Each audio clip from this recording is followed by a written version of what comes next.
All right, are you ready, Madam Clerk? It is 7 p.m. It is Thursday, August 27th. This is the normal, regularly scheduled meeting of the governing body of the City of Spring Hill.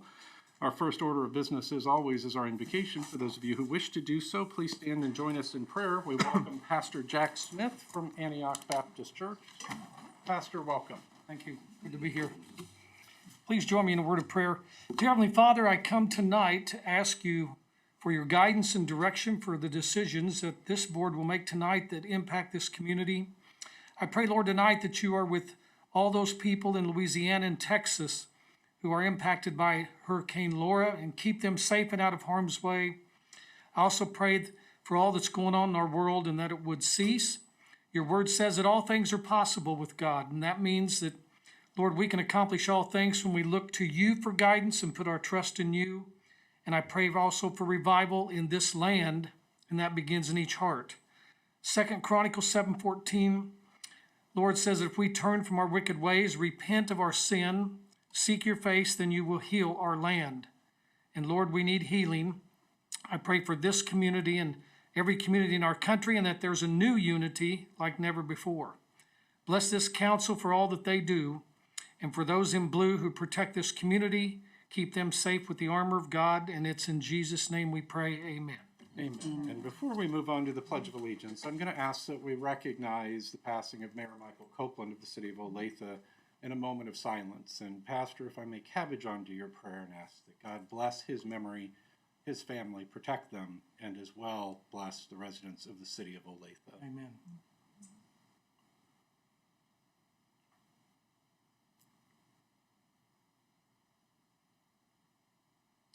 And if you'd continue standing for the Pledge of Allegiance. I pledge allegiance to the flag of the United States of America and to the republic for which it stands, one nation, under God, indivisible, with liberty and justice for all. I should have just let you get up here. Madam Clerk, would you call the roll, please? Mr. Leighton? Mr. Leighton is not here. He is performing his duties in the state of Iowa after the storms. He's doing some structural engineering work there. Thank you. Mr. Owen? Here? Mr. Graves? Here. Mr. Eckert? Here. Mrs. Hughes? Here. Mayor, we do have a quorum present. All right. Thank you very much. Next item is approval of the agenda.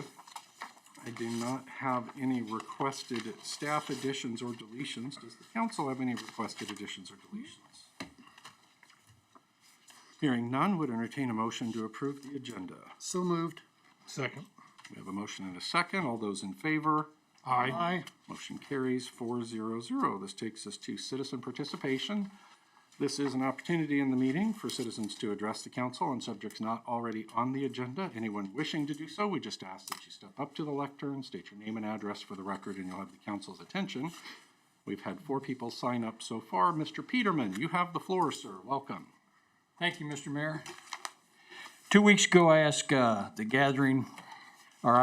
weeks ago, I asked about the gathering of unused tax money from the different city departments. We have 5 elected city council people that vote and decide where the money is delegated to go for each city department. Hundreds of thousands of dollars of these dollars are gathered back in, and one person decides where it will go. This is not a good check and balance system, I don't think. Do you think this is the way we should operate? Now, this meeting, I would like to bring up and ask how much, I'd like to ask about the city, how much land they own that is being leased to farm. How much an acre do we get? And where on the city records does it show this income?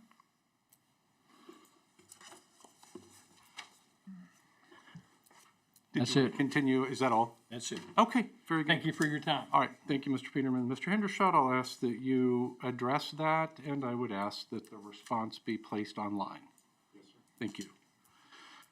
Mr. Welsh.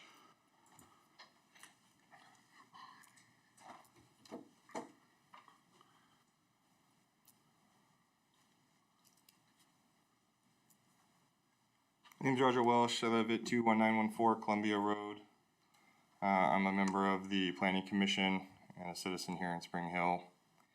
And I come to speak to you tonight about the meeting that we had last time. And I want to agree with you, Councilman Graves. I want to agree with you that I'm embarrassed too. I'm embarrassed by this council and the way you guys acted at this last meeting.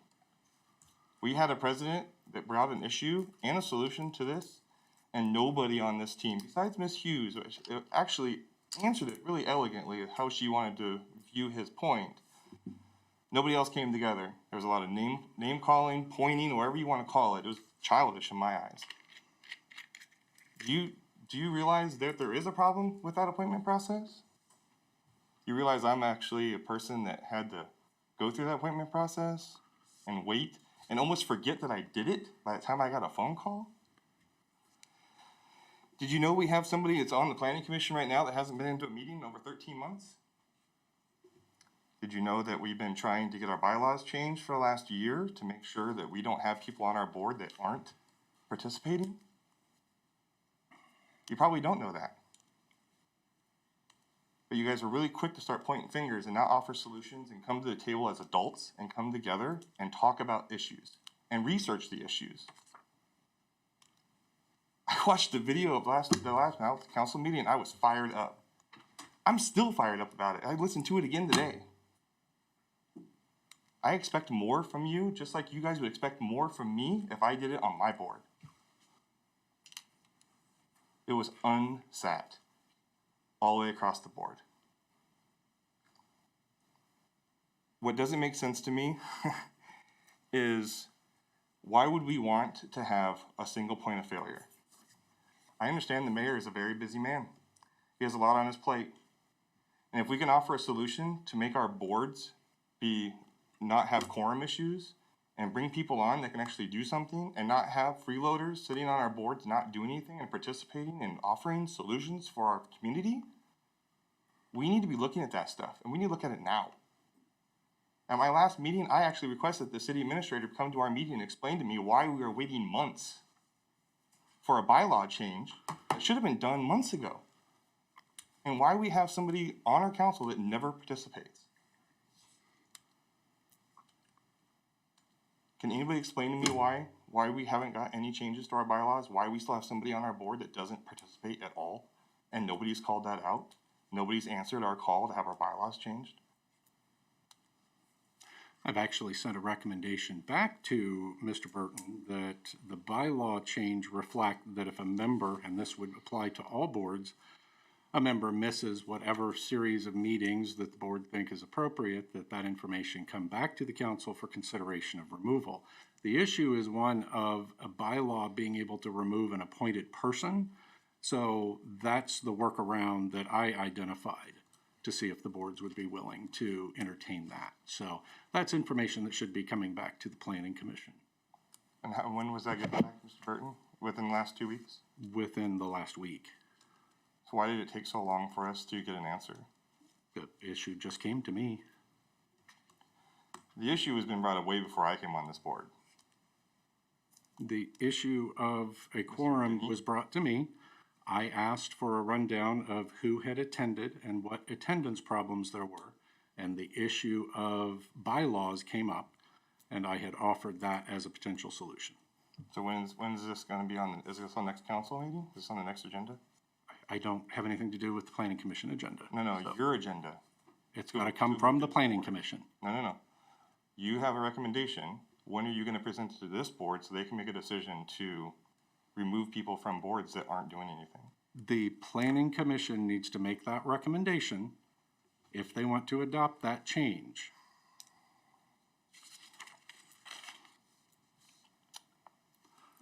I think we were pretty clear on the recommendations that we wanted. We have somebody that hasn't been on there for 13 months. If we need to come back to you and say, yes, we still want the same thing we've asked for 13 months ago, I guess we can do that. Okay, I'm finished. all right, thank you, Mr. Welsh. Mr. Riffle?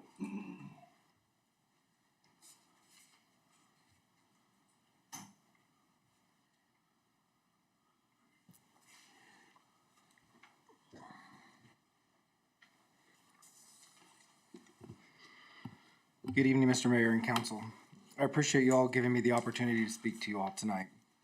On Friday, August 14th, 2020, I sent you all an email expressing my disappointment in the way Councilman Leeton and Councilman Graves acted at the last City Council meeting.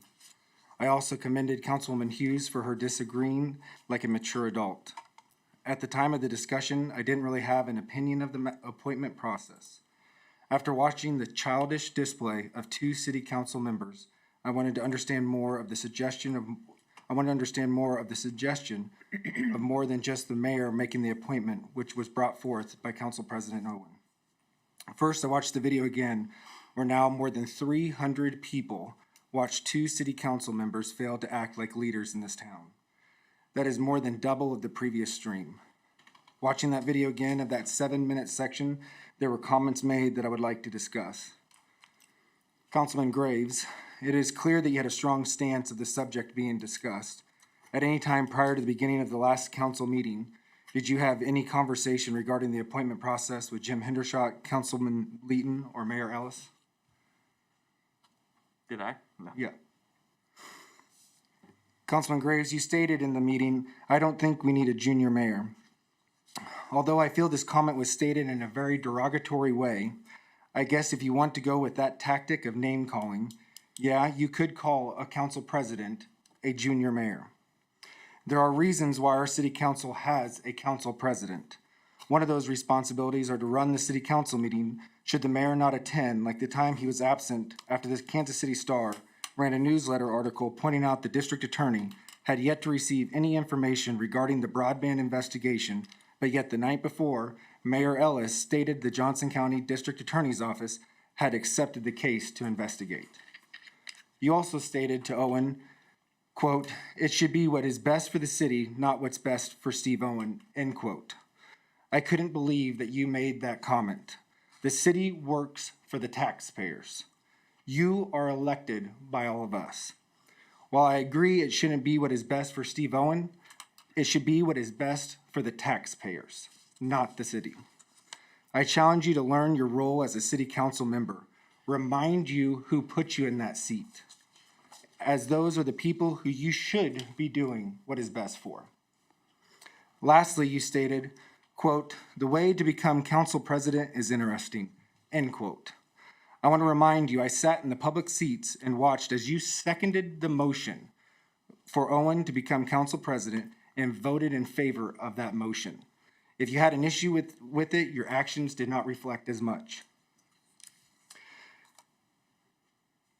Councilman Leeton stated in the last meeting, we spend a significant portion of money because you're trying to delve into issues that you're not entitled to of almost $10,000 because you don't know what the roles and responsibilities are as a council president.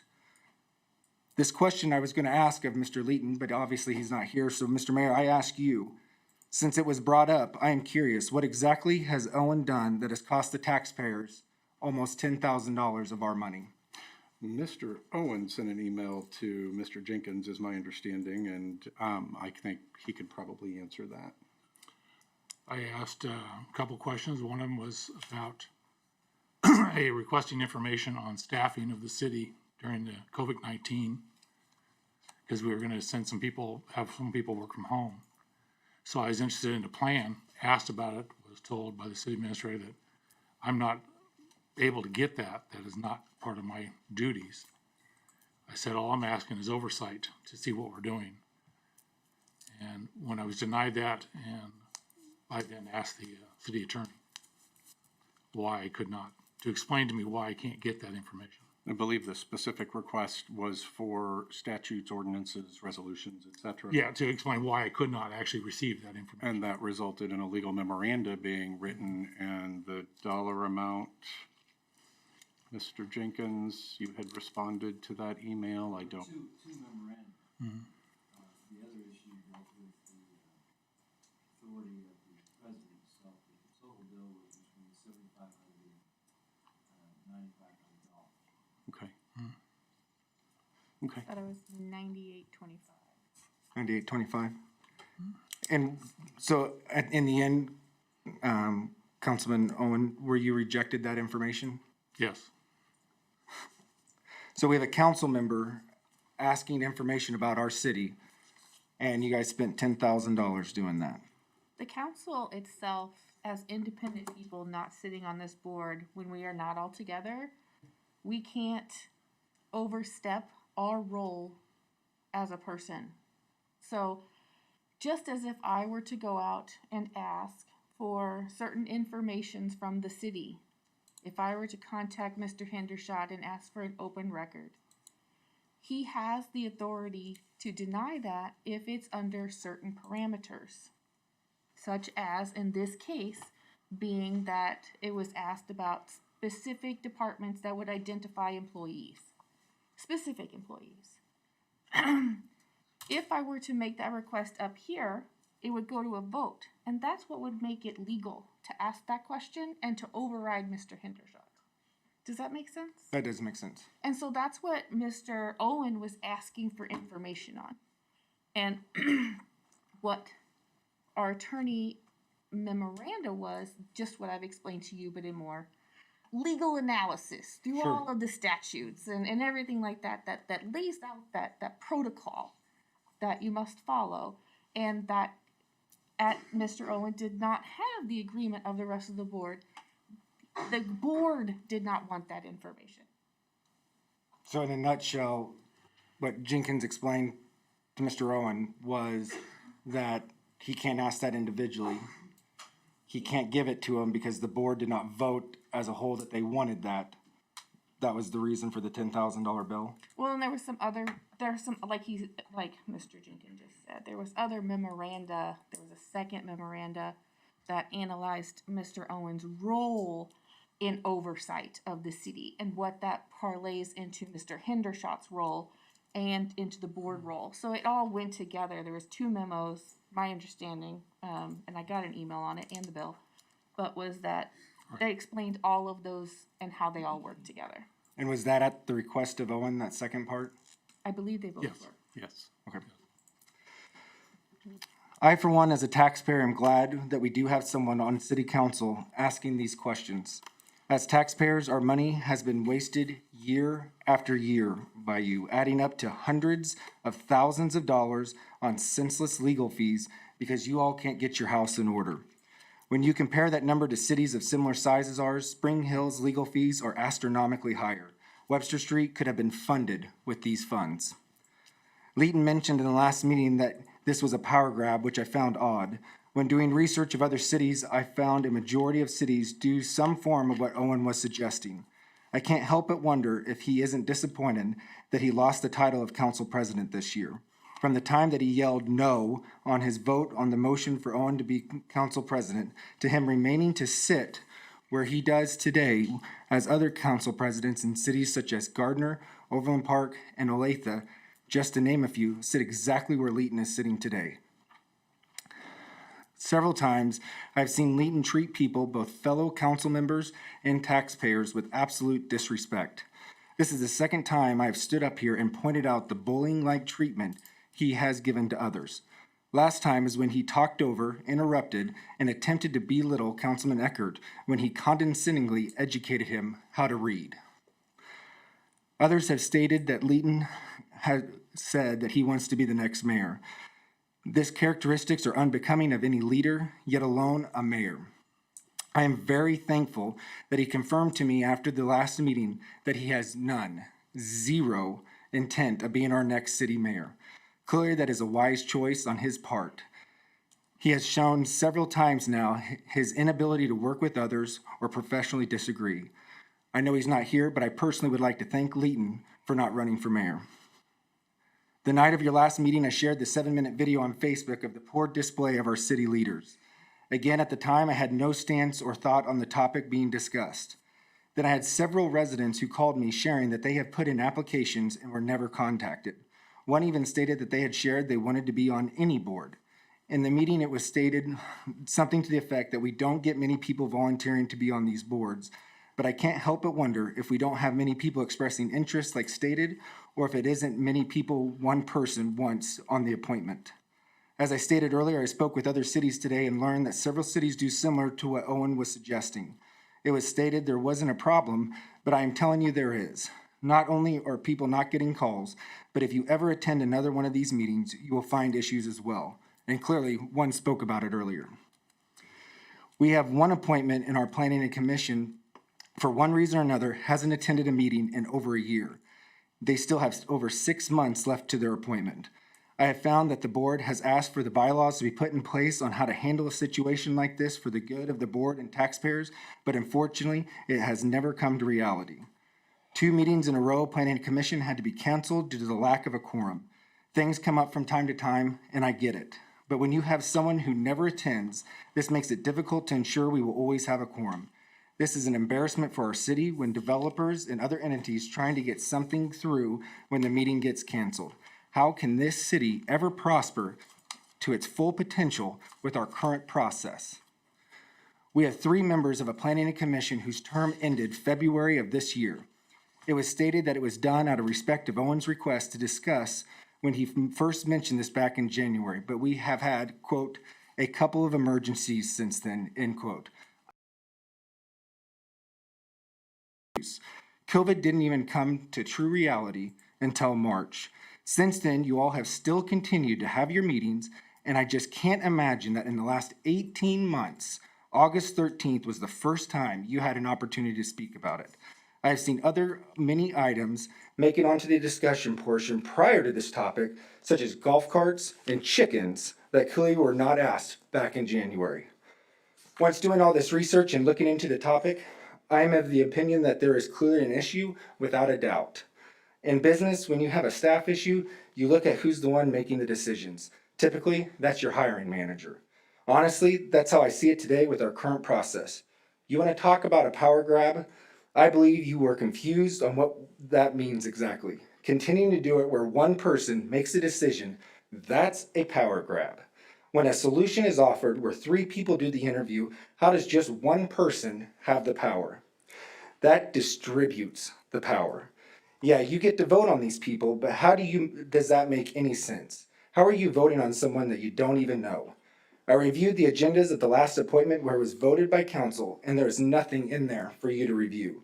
You are going off of one person's word that they chose the best candidate for the position, a position that makes big decisions for our city. Moving forward, I challenge you all to reconsider the request made by Owen. I believe it is appropriate, and I have given supporting reasons why. Your appropriate statements, I have given enough reason to contradict. Your others, well, they were just a matter of pride, immaturity, and uneducated. Hopefully tonight I've spoken to you in such a way you can look past your own personal feelings and understand. If not, that continues to prove your immaturity. Lastly, I want to challenge you all to be a better leader in our city, one that our youth can look up to, that taxpayers can respect, and a team that just gets things done. And I'll remind you, say what you mean what you say, just don't say it mean. As Mayor Ellis said in a prayer a couple months ago, may the decisions we make be in honor of you. Let your decisions honor God. Whether that be your decision to question spending, a process, or issues taking place within this organization in town, or how you treat your fellow council members and taxpayers when they speak. I agree with Mayor Ellis. May the decisions this council make be in honoring God. All of them. Thank you, Mr. Riffle. Mr. Herndon.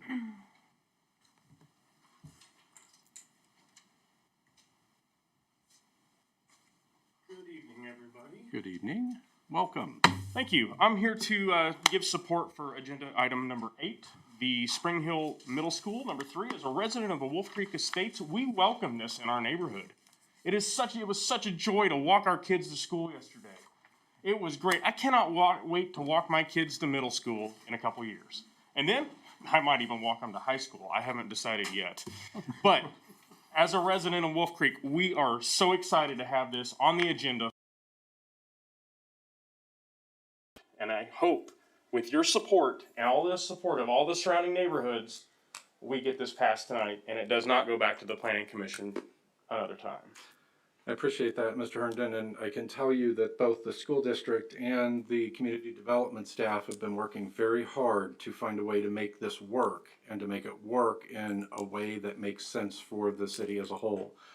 What I think may come out of that is going to be a very positive solution, and I hope, Mr. Hendershot and Mr. Burton, that we'll be able to hear more about that in the coming weeks. So I appreciate your support of this. I think it is a wonderful effort. I think schools help to ensure that neighborhoods stay and I don't wanna lose- values remain. I can tell you, when I decided to go to law school, I decided to move to Topeka, which can be a little bit of a challenge. I was there today. Okay. And I found a home that was a few blocks away from Washburn University. And one of the interesting things was the buffering force that a school offers to a community. And having that middle school so close to one of our fastest growing areas, I think can only generate more growth. You know, there are folks who think that I focus only on residents, on rooftops, and I don't. I can tell you there's a tremendous amount of effort that Mr. Burton and his team put into finding businesses. But it's difficult to get businesses if they don't have consumers. Schools help to bring more people in. Those people become consumers for businesses like O'Reilly's Auto Parts that just opened on Monday. So again, not to go too far into that, I appreciate your words here. I know the council has had some very legitimate concerns about traffic safety. And I think that the school district and community development have been working really hard to try and address those. I just don't wanna lose another school in the Olathe zip code. I agree. I agree. Thank you. Thank you very much. The floor remains open. All right. Oh, I'm sorry, Mr. Boswell.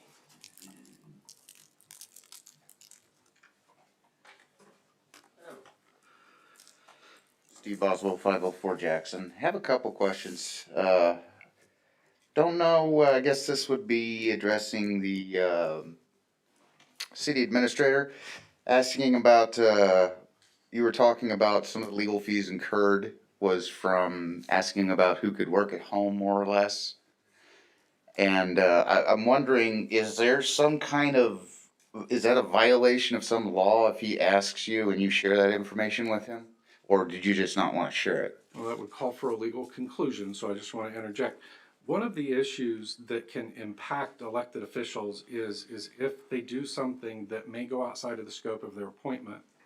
And that applies to all of us. So I'm going to ask Mr. Jenkins to field that question, okay? Because he would provide the legal analysis. Well, that won't cost another $10,000, will it?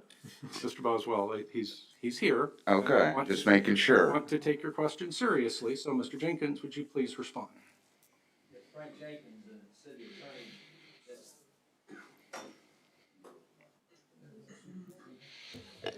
Here we go.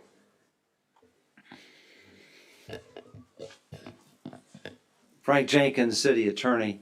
The issue that was raised when that request was made to Mr. Hendershot was the privacy rights of the individuals involved. They were being asked to provide, or he was being asked to provide information regarding where they lived, what their schedule was, various other aspects of their employment. And that's the reason Mr. Hendershot declined to provide that information. The issue then became whether or not he could provide that information through the direction and approval of the governing body. And that was the issue that caused the legal analysis of the authority and scope of Mr. Hendershot's appointment as city administrator. Okay. Now, most of that you just mentioned is very much public information. So I don't see there being a real problem with knowing where an employee lives or et cetera, or what their hours might be. We pretty much know the hours of work for the city employees. When you talk about memorandums, how long is your typical, how many hours does it typically take to make a memorandum? Yes, please.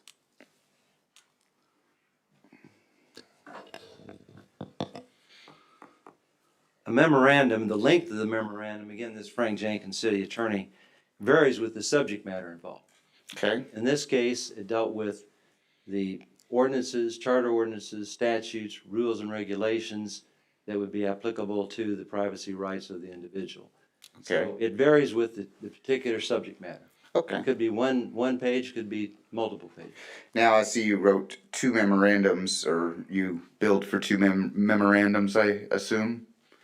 And I guess I'm having a very difficult time figuring out how it ended up being so expensive for a couple of memorandums. I mean, are we as citizens allowed to know what we are paying our city attorney for per hour? It's $2.25 an hour, is that right? Yes, sir. Yes, $2.25 an hour. So, Bills in 1/10 of an hour increments. and we ended up spending how much? I don't remember the dollar amount. It was just under 10,000, I believe, is what Ms. Hughes said. Okay, so we'll round it to 10,000.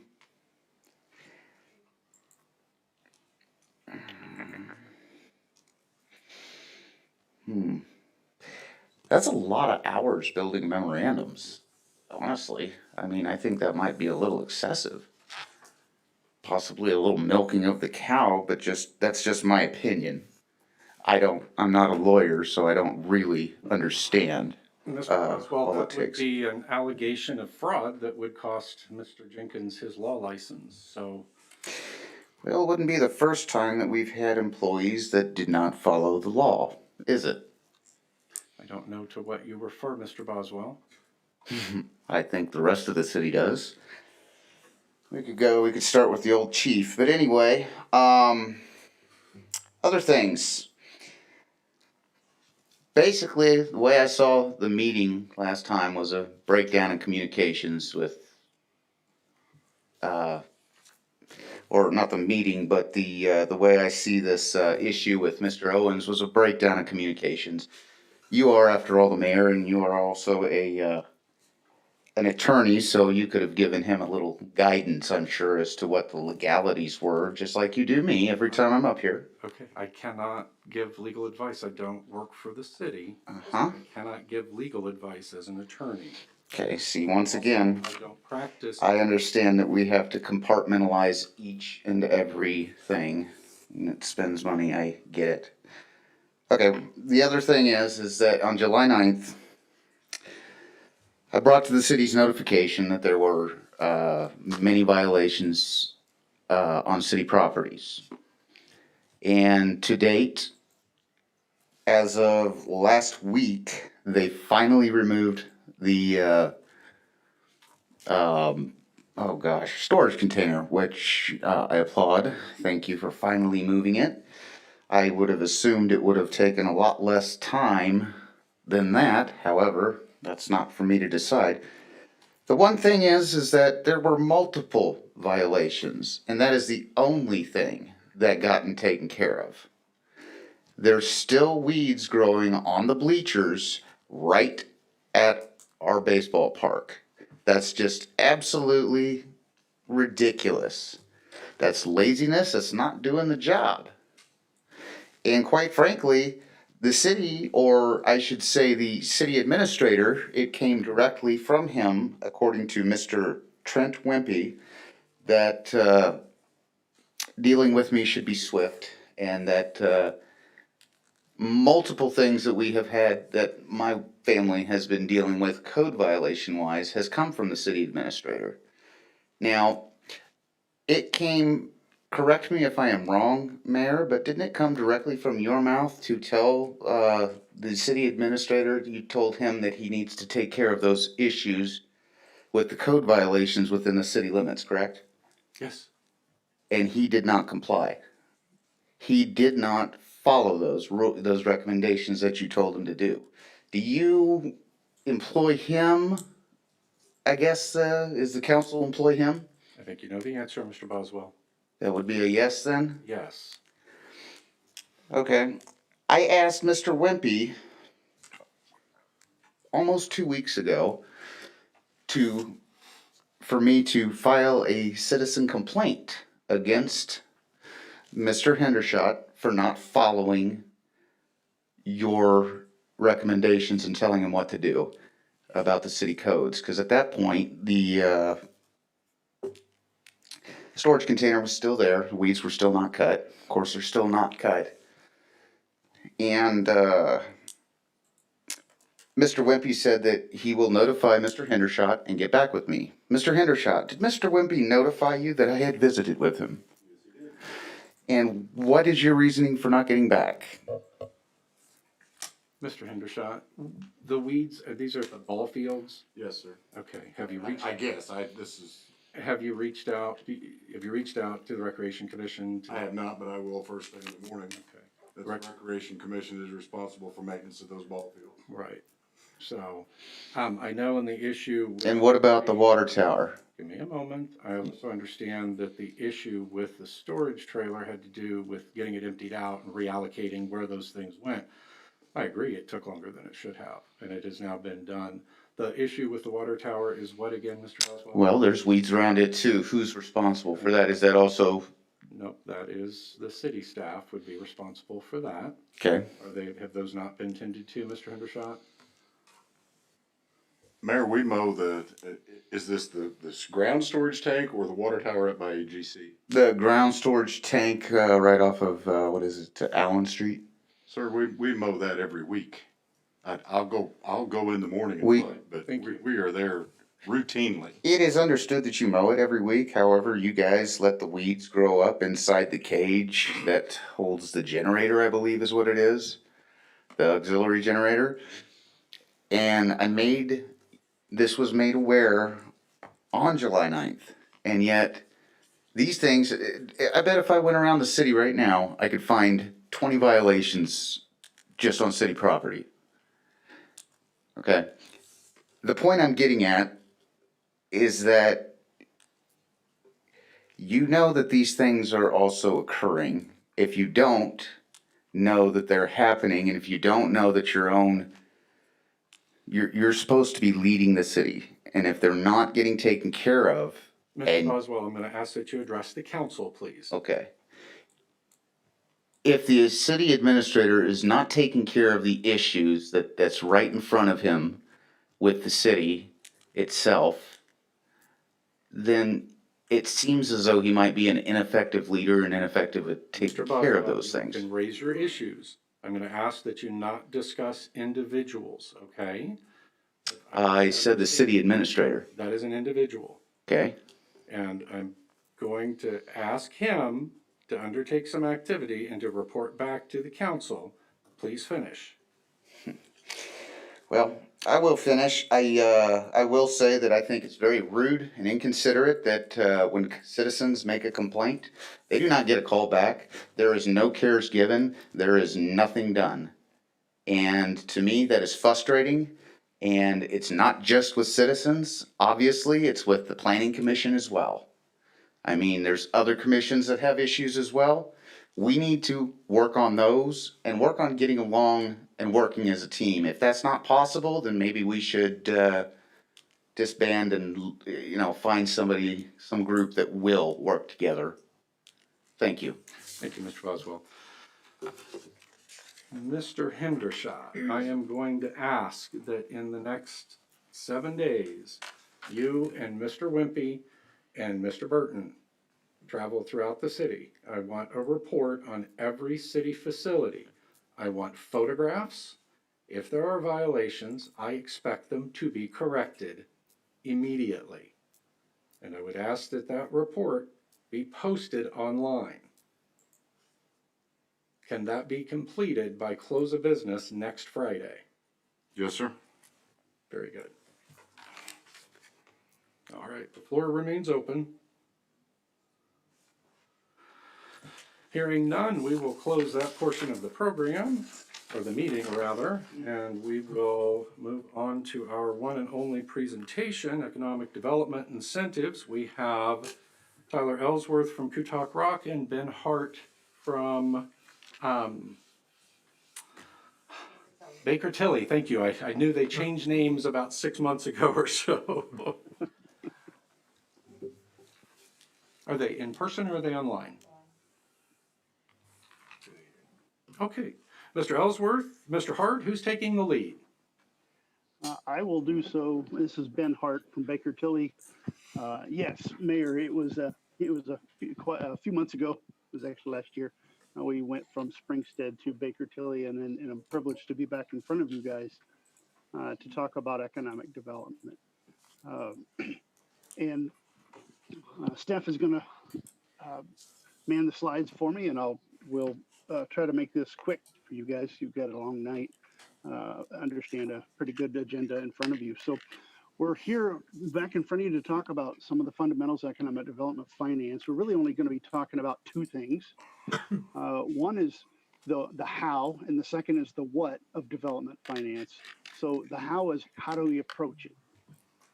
And then the what is what do we use? What tools do we use?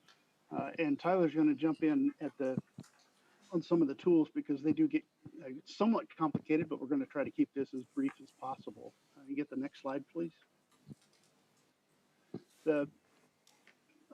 Typically any kind of development or incentive requirement comes actually from an ask.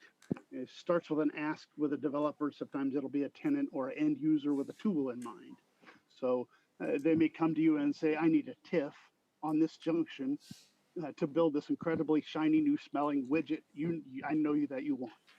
So they're focused on a tool.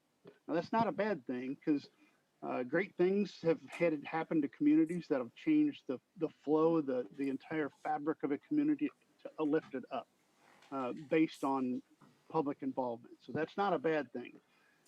But it does come with risk, and your job as a body would be to manage that risk that comes with that participation. And in the end, it's really to find your comfort zone, the organization's comfort zone. And that takes some questions that are going to be asked. Next slide, please.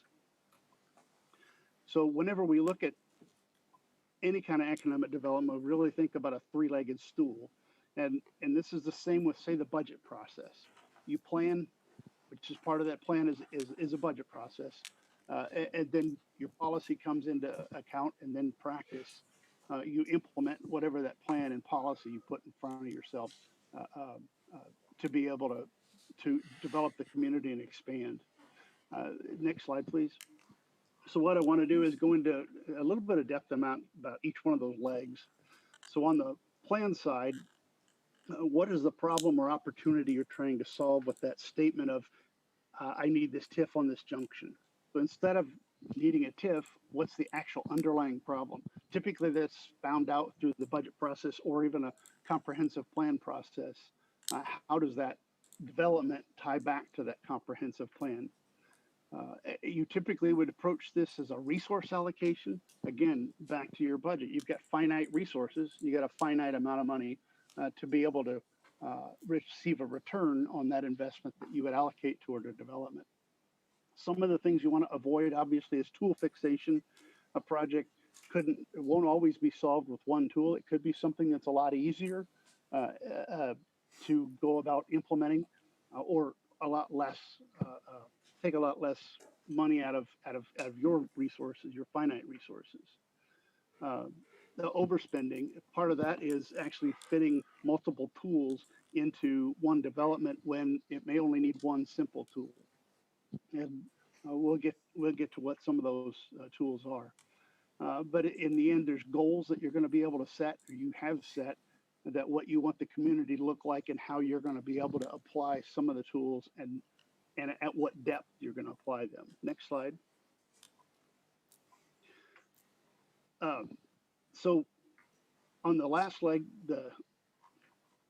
well, actually, this is a policy. Yeah, okay, so the policy leg, this is the link between plan and practice. Again, I need a TIF on this junction to build this shiny thing. Well, what this policy is going to tell you is the thou shalls and thou shalt nots. And the thou shalls would say we shall or we would anticipate or provide an incentive or an economic development to expand on certain areas of town. Maybe it's a warehouse in one district, like in Olathe, they would apply certain abatements to warehouses in a certain district, but not in others. You wouldn't put a warehouse in a retail district. And at the same time, applying, say, a TIF in a retail district that needs to be spur that economic activity.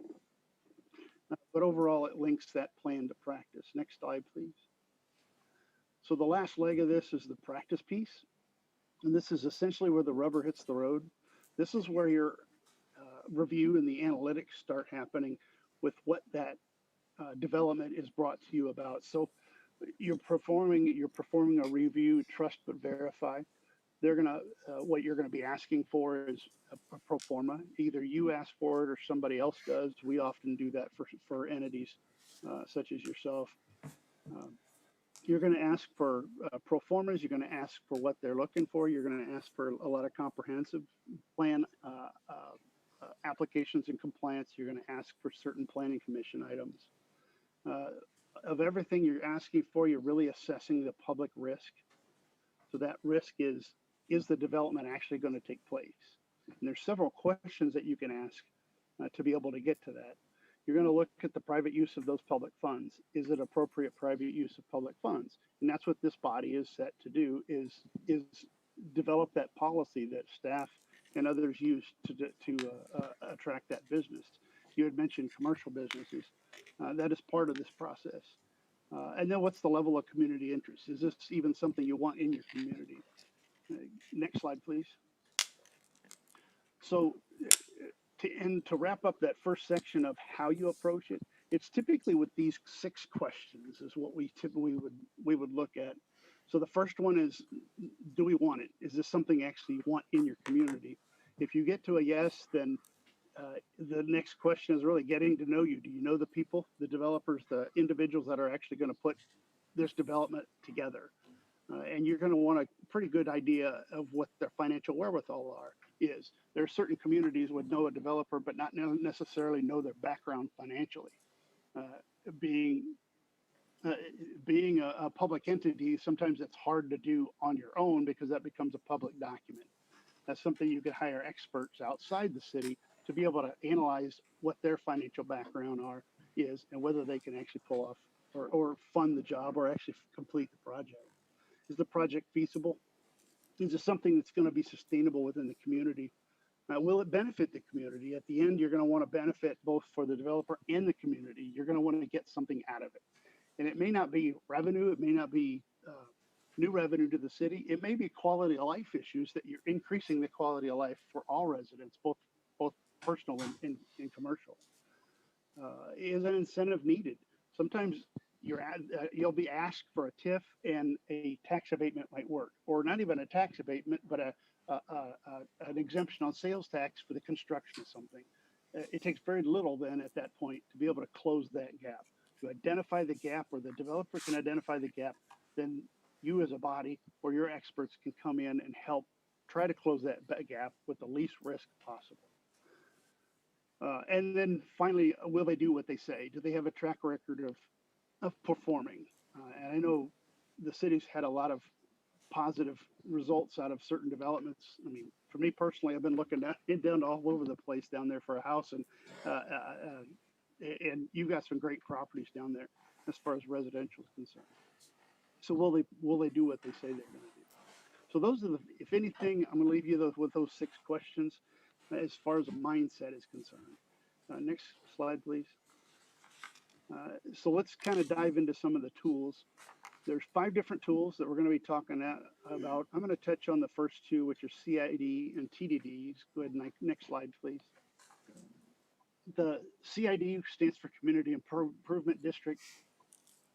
This is essentially an add-on tax to a development. And it requires 55% of the assessed value or ownership to be positively petitioned for the actual use of a CID. The differences between here and a TDD really comes into play with the public and private facilities or uses. So a TDD is exclusively for a public use, where CIDs are built for a wider or broader range of uses themselves. Debt service is permitted through general obligation bonds or revenue-backed bonds, revenue from the district itself. Next slide, please. On a TDD, it's a little different. It requires 100% petition. This is typically done before a development starts, where the owner is just the developer himself, him or herself. Again, it's public transportation related facilities, and that's it. So it would be a way to advance a major infrastructure project that may not otherwise have happened. Again, it's an add-on tax, added-on sales tax to the retail of the district itself. Next slide, please. Some of the considerations, you've got a few of them here. But the biggest one that I see is whose money is it?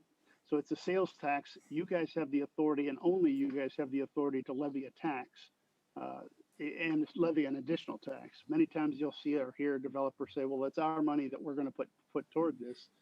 I know our stance or my stance has always been, you've got the authority to levy it, and the public's going to pay it. So that's one of the things you need to consider as you're moving forward on a CID or TDD. It may not take any money out of your coffers at all, but at the same time, you are levying something on top of that, and it may be a willing participant for that levy. CIDs and TDDs both can be paired easily with other development tools themselves. Next slide, please. They have advantages. Most of them pertain to easy to implement and are preferred by residents over property tax. So rather pay a sales tax than a property tax for a development. Sales tax being something that others that would not be residents of the community would actually pay when they come in. And there's several other advantages that are there you can read. Next slide, please. Disadvantages. One of the biggest is the willingness for customers to pay the add-on sales tax. And this can be handled within the feasibility. So if you've got something you really want within the community and nobody has it around you or for several miles out, there's certain communities that don't have a grocery store and they're looking for grocery stores within that city.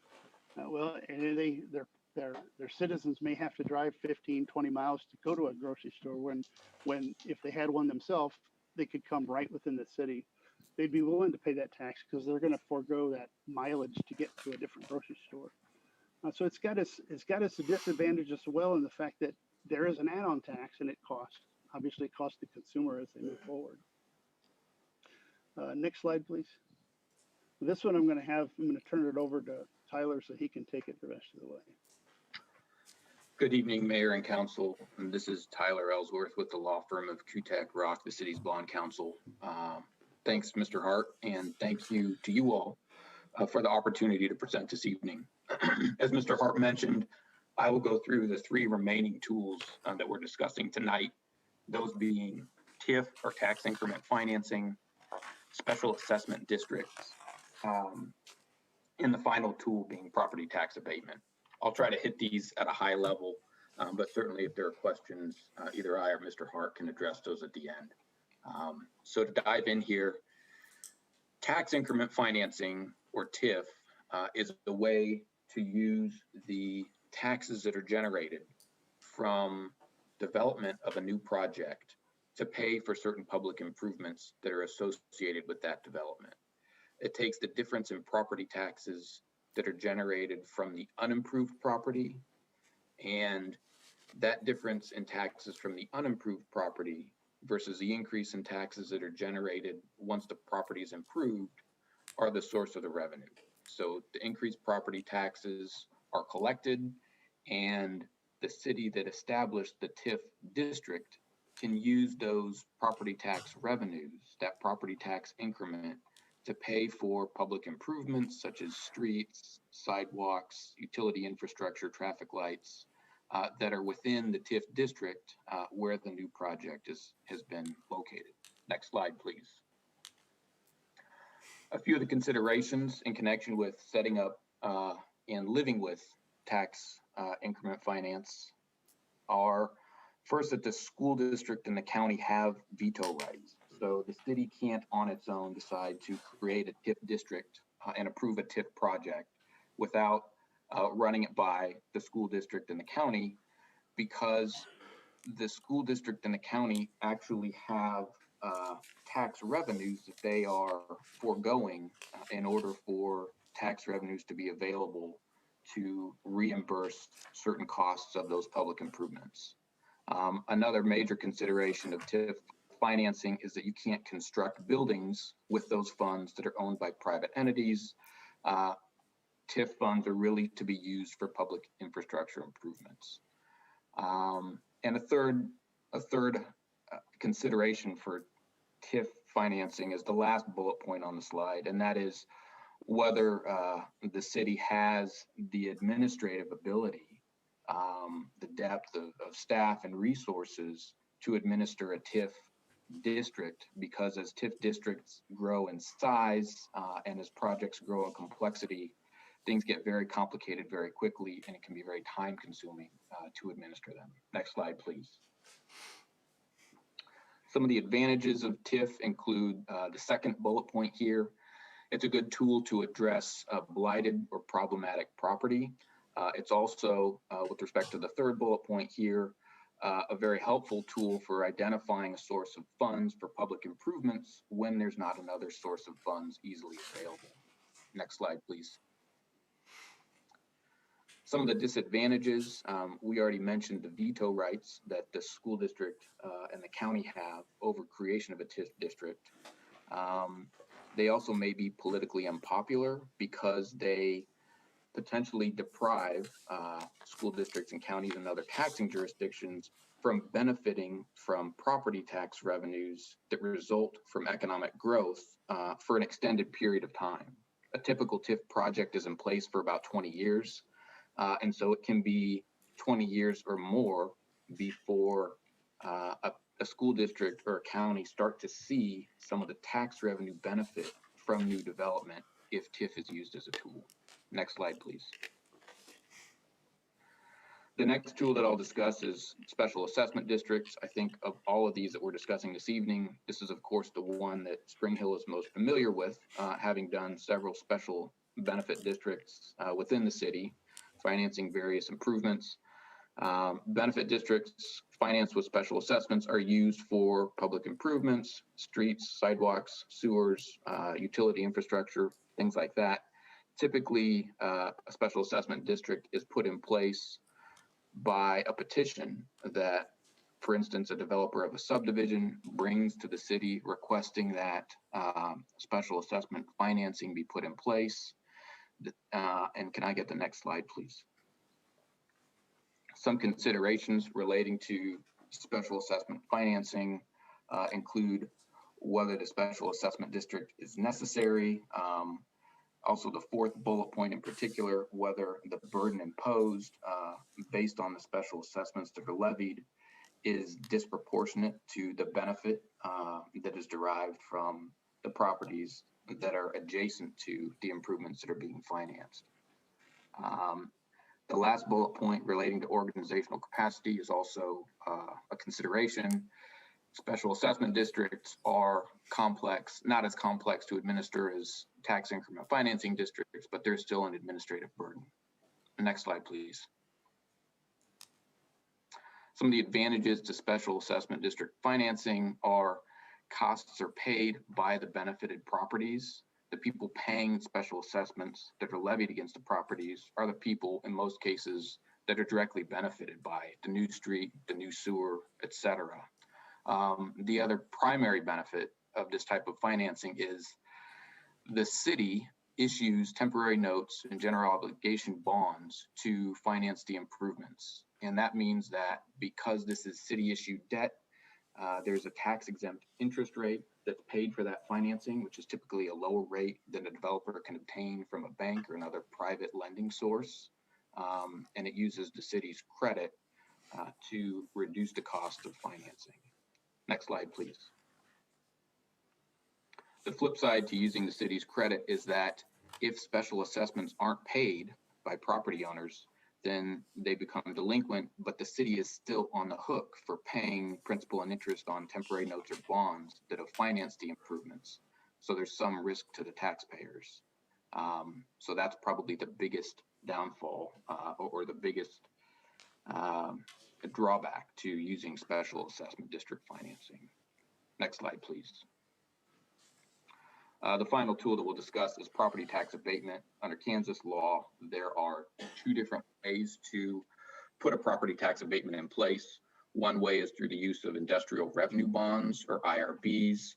The other mechanism under Kansas law to put a property tax abatement in place is through the constitutional abatement process. And the city has, in the last few years, provided incentives for projects using both of these different tools. The Black Hawk apartment projects have received a property tax abatement that was put in place through the use of industrial revenue bonds. The Seats Incorporated facilities, the new manufacturing facilities that have been put in place in the last couple of years, received incentives in the form of constitutional property tax abatements. And so there are slightly different requirements between industrial revenue bonds and constitutional abatements, but essentially both are tools to provide property tax abatements for commercial uses. Can I get the next slide, please? So a couple considerations with respect to property tax abatements. The property tax abatement level, how much of the tax is being abated, can be tailored. So it's pretty flexible. Property tax abatements are a flexible tool in that regard. The other item to note is that while there is notice required to the school district and the county to put a property tax abatement in place, unlike TIF financing, the county and the school district do not have veto power. Next slide, please. Some of the advantages of property tax abatements are that they're a flexible tool. They're much more easy to administer than tax increment financing districts or special assessment districts. And they also have a very limited duration in most instances. Under Kansas law, you can offer a property tax abatement of up to 10 years, which means that if a project is constructed and there's a 10-year property tax abatement, after that 10 years is up, then the improvements come back on the tax rolls, and the city and the county and the school district, all the taxing jurisdictions benefit from that increase in the tax base. And that's a quicker turnaround than some of the other tools, such as community improvement districts, which can last up to 22 years, or TIF, which can last 20 years or more. Next slide, please. The disadvantages with property tax abatements primarily are a perception of favoritism and also trying to figure out what level of abatement is appropriate. There's potential for existing businesses that maybe didn't receive an incentive to have some skepticism over a competitor that's a new business, part of a new project that comes in and does get an incentive in the form of a tax abatement. So there are some equity issues to be considered. But that's probably the primary disadvantage of property tax abatement financing. Next slide, please. So with that, we're happy to answer any questions. Questions for either Mr. Hart or Mr. Ellsworth? We try and do this presentation every 2 or 3 years to ensure that the council remains fresh, or as we have new members, so that they can learn what some of these certainly complicated tools are. I feel like that we have efficiently used these over the years to help us to accomplish certain objectives. One of the easiest ones for us to use is the industrial revenue bond, because it allows the purchase of equipment and materials used in construction sales tax free. That doesn't directly impact us in the city itself. It certainly does impact potentially the state of Kansas, but it does help to make projects more feasible. We did do some abatement work for the apartments at Blackhawk to help to make that project financially feasible. They were granted a maximum 100% abatement over 10 years, or I'm sorry, 50% abatement over 10 years, which means that 50% of their value will hit the tax rolls.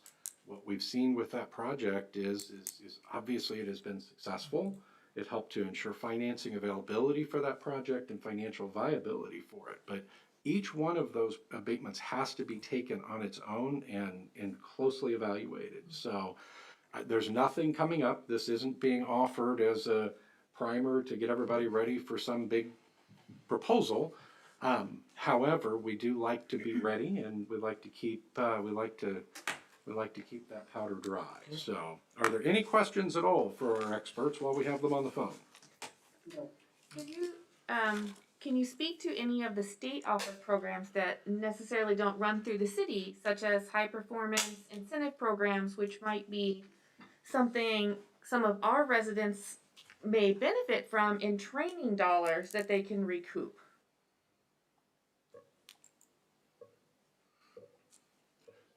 Tyler, I'll let you handle that one. Okay. I know the Department of Commerce has quite a bit out there too. Yeah. This is Tyler Ellsworth again. I can't speak to those programs directly.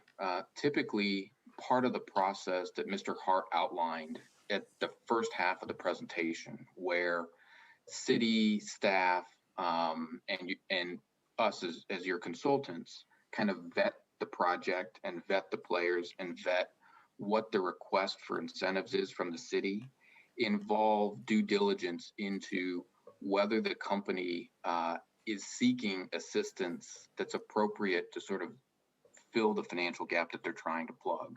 And so it's frequently the case that in addition to these tools that we've outlined, there are tools at the state level that are provided. And I will confess, I'm not super familiar with those, but part of what we do in advising the city is make sure that the level of incentive between the incentives that the state is providing and the incentives that the city has in its toolkit to provide are not more than what the company needs in order to be successful. So we do look at those, but we look at those more indirectly. I'd like to carry that just a little bit further and encourage to offset some of the stigma put on a lot of the tax incentives that new businesses get. I think it's always important to remind our current businesses that there are state programs that really help offset that and help them remain competitive. One of those is the High Performance Incentive Program, the HPIP. If you happen to be a company already established and you're putting more dollars into your company and continually growing it, you can request an HPIP incentive from the state for those dollars you're putting in for training, for maybe even expansion, retooling, investment options. And so that really kind of does offset that stigma you get from those new programs that seem like they're always targeting new businesses. There really is a balance out there, and we try to tell everybody about it. And Ms. Hughes, the practical application of that was several years ago when one of our large industrial clients reached out indicating that they were going to have to lay off a significant portion of their employees because of a downturn in the construction industry. We were able to meet with the on-site leadership. We were able to engage Senator Baumgardner, who was able to engage the Department of Commerce. What had happened is an evaluation by Commerce found that they had left tens of thousands of dollars on the table. And when they were able to capitalize on all of that, they ended up not having to lay off any of their employees. So it's an excellent reminder. Jim, let's get that information back to Sharon Mitchell, our chamber CEO. And also, I think Janet McRae probably has some information on that. And let's get that information out to at least our chamber businesses, and then see how we might be able to get that onto the city's Facebook and website. So thank you for that, Ms. Hughes. All right, anything else? All right, well, Mr. Hart and Mr. Ellsworth, thank you very much. We appreciate your participation tonight. This takes us to our consent agenda. I'll make a motion to approve the consent agenda. Second. We have a motion and a second. Is there any discussion? If not, all those in favor? Aye. Motion carries 4-0-0. This takes us to the first of our formal council action items. This will be consideration of resolution number 2020-R-14, for those of you keeping score at home. This is adoption of the 2021-25 CIP. Mr. Hendershot, or okay, it'll be Ms. Landis. Ms. Landis, you have the floor. Thank you. Each year, a 5-year capital improvement program is adopted by the governing body. And the purpose of the CIP is to communicate a planning guide to the governing body, the city staff, the residents of Spring Hill, and it's used as a guide for intended projects. However, all the projects implementation and completion depend on funds available. And many of those projects have multiple sources of funding earmarked, and those sources are indicated in the CIP document as a guide to what we think we might be using for funding sources. And again, those can change at any time. The CIP was prepared with projects currently on the city's radar. It's intended to be a working document with repeated review. And the 2021 CIP is consistent with those projects being considered, which were considered and approved by the governing body at the previous meeting under the 2021 adopted budget. The future year projects are outlined as a planning tool for the city, and the funding needs will become clearer as the design and project plans are developed for each of the projects, and staff continues to search for additional funding sources for each of them. The 2021 to 2025 CIP was considered by the Planning Commission on August 20th to determine whether the proposed CIP is found to be in compliance with the comprehensive plan. The motion passed 4-0-2, and the discussion was generally centered around their concern for the lack of sidewalk projects being addressed in the CIP. And this was a concern raised each year that we presented the CIP to the Planning Commission. We have that discussion annually about sidewalks and trying to get those incorporated into our CIP in the future plan for Spring Hill. And they asked that I bring back their concern to you as the governing body to make sure that you're aware that that is one of the things that they'd like some focus given to is attaching sidewalks to even any of the future street improvements, trying to incorporate those into those projects. And further asking for consideration to be given, when one of the examples they used was Webster Street. Say if there's an area along Webster Street as we do that project, if there was a way to incorporate sidewalks into any of those areas that didn't currently have sidewalks, that we consider that. So, after they have found this to be in compliance with the comprehensive plan, it's now back in front of you so that you can consider approval of the resolution adopting the 2021 to 2025 capital improvement program. Mr. Mayor, I make a motion to approve resolution number 2020-R-14, adopting 2021-2025 capital improvement program. Do we have a second? Second. We have a motion and a second. Is there any discussion? Just a little bit. I know the sidewalks being a discussion. And I know we talked about it, Mayor. I think you brought up some good options that we can look at and, you know, of benefit districts and other options to look at. And I think that's a great thing. And so hopefully they understand that we're still working and still trying to come up with solutions. And we'll keep working at it. On that point, we just sent a application for COVID grant funding to Johnson County, asking for sidewalk monies as they would help improve access to our, I don't know if you're aware of this, but the school district has asked people not to bus, or if you can, not take the bus, and that means a lot more walkers to and from schools. And so that creates kind of a problem, especially in the schools where we had no sidewalks at all. And so we asked for some funding for some sidewalks since we haven't been able to put it in the CIP budget. It's not a planned expenditure for us.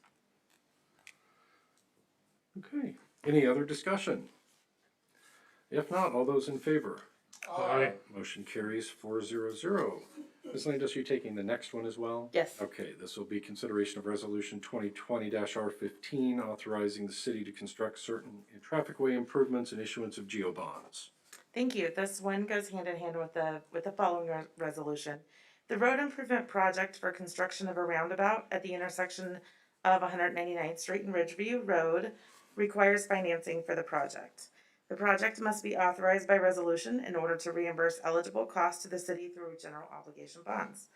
The construction of a roundabout at the intersection of 199th Street and Ridgeview Road will include storm sewer, lighting, sidewalks, ADA ramps, curb and gutter, and related improvements, as well as certain improvements for detour routes along Woodland Road from 191st Street to 199th Street, and a turn lane at the southwest corner of 191st Street and Ridgeview Road.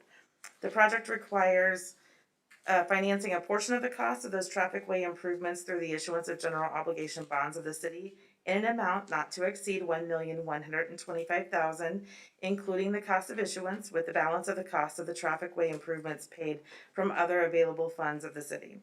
The resolution was prepared by our bond counsel, and the funding review of the budgetary impact is that the 199th Street and Ridgeview Road roundabout is a CARS approved project, and a portion of the project related to construction are eligible for 50% reimbursement through the CARS program. The finance portion of the project is intended to be repaid through ad valorem property taxes assigned as a mill levy through the debt service fund. And we would recommend approval of a resolution authorizing the city of Spring Hill to construct certain main traffic way improvements and authorizing the issuance of general obligation bonds of the city to pay the cost thereof. Are they 20-year bonds? 20-year? These are 20 years, yes. Make a motion to approve resolution number 2020-R-15. Second. We have a motion and a second. Is there any discussion? If not, all those in favor? Aye. Carries 400. Next Excuse item, me, Mr. Mayor, who seconded that? that was Mr. Owen who seconded. Thank you. Next item is consideration of resolution 2020-R16, authorizing the public sale of 3.125 million principal of GO temporary notes. Thank you. This 2020A general obligation temporary notes to be sold on October 8th of this year these are 2-year temporary notes. This is what gets the project started. And the 2 projects that will be included in this bond issue are the Dayton Creek 4 Special Benefit District. The petition for that project was previously approved by the City Council, resulting in the need for temporary financing of $2,050,000 in principal, supporting the design, a portion of construction, and cost of issuance. The second project is the 199th Street and Ridgeview Road roundabout.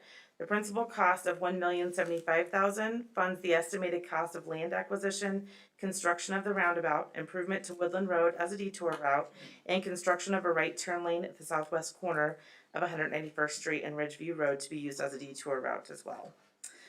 The funding for the 2 projects include the $2,050,000 for Dayton Creek 4 Special Benefit District is paid 100% by the properties located within the benefit district. And the project is further financially supported by the developer contribution towards construction of approximately $585,000. $1,075,000 for the 199th Street and Ridgeview roundabout construction project. Once long-term financed at the end of the 2-year note, ad valorem taxes will support annual debt service in the approximate amount of $63,500. And this project is further financially supported by a CARS grant in the amount of $514,000. And staff would recommend approval of a resolution authorizing the public sale of approximately $3,125,000 principal amount of general obligation temporary notes, 2020A, of the City of Spring Hill. Motion to vote on resolution number 2020-R-16 as stated. Certainly. Does that mean that the part associated with the roundabout, that in future years it will require a mill levy increase to fund that? Go ahead. Potentially, I cannot say exactly what the impact is going to be because for each one of our tax levied funds, as the assessed valuation rises, there is an amount eligible to fund additional expenditures. But yes, presumably it would cause some sort of a small increase to that debt service fund. To the debt service fund, but it doesn't necessarily correlate to a mill levy increase. Absolutely. As valuation fluctuates, though, it could result in an increase. When we experienced a downturn in 2008, we lost significant valuation. We actually did not increase the mill levy. We were able to manage that by significant budget cuts. Obviously, we don't know what may happen in the future. We hope that through continued growth and valuation improvements that it will not cause an increase. That's also like 2 years before you do something.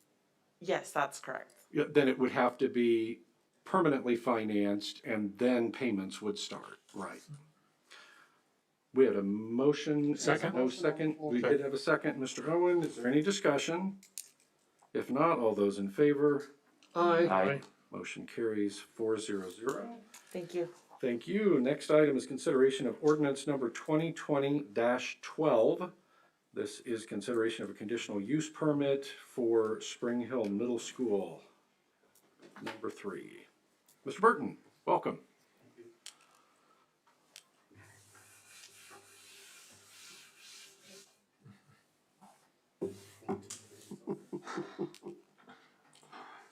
Thank you. For that. Good evening, Mayor and Council, citizens. What we have tonight before you is a resolution, or an ordinance, I apologize, for a conditional use permit for middle school number 3, which is proposed to be located at Estates Wolf Creek, 191st and Ridgeview. It's a 34.6 acre site, one lot. The zoning on it is RP4. It's being used for agricultural right now, and the plat was just approved earlier with the consent agenda. The school district submitted a site plan on this to the Planning Commission as well as the City Council. The site plan was approved by both bodies with some conditions. When we went through the looking at the site plan again, since the site plan was approved, we were using the conditional use permit to work out some of the area improvements that may need to take place. In going through the golden factors, all 12 factors were met and looked at by the Planning Commission and approved. The site plan with the detailed plans that has been revised a little bit in accordance to the guidance by the council.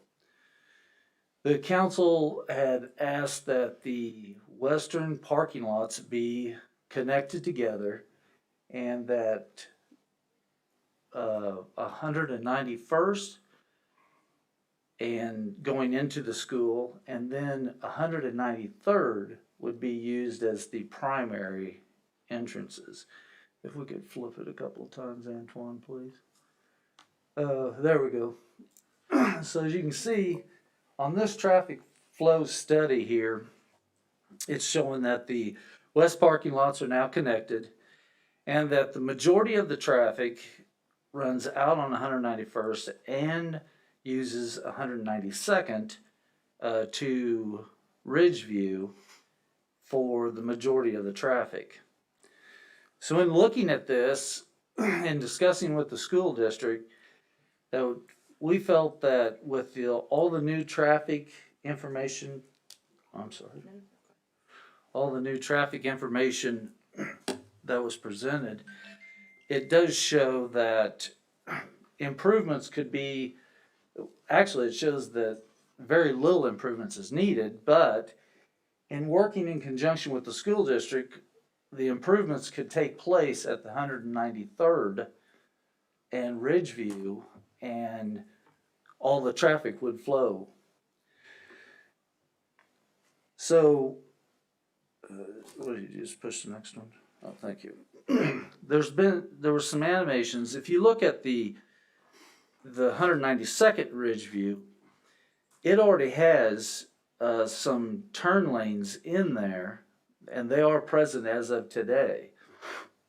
But you can see that there's very little traffic flow in accordance to the animation if and when they connect the western parking lots together and utilize that for, most of your traffic flow is for the parents, especially at the middle school.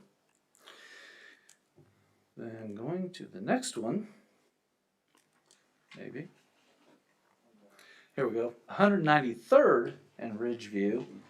And this is showing a little different situation as the connection. As you can see, AM after the bell or in there, that you can see there was there is a greater amount of traffic flow.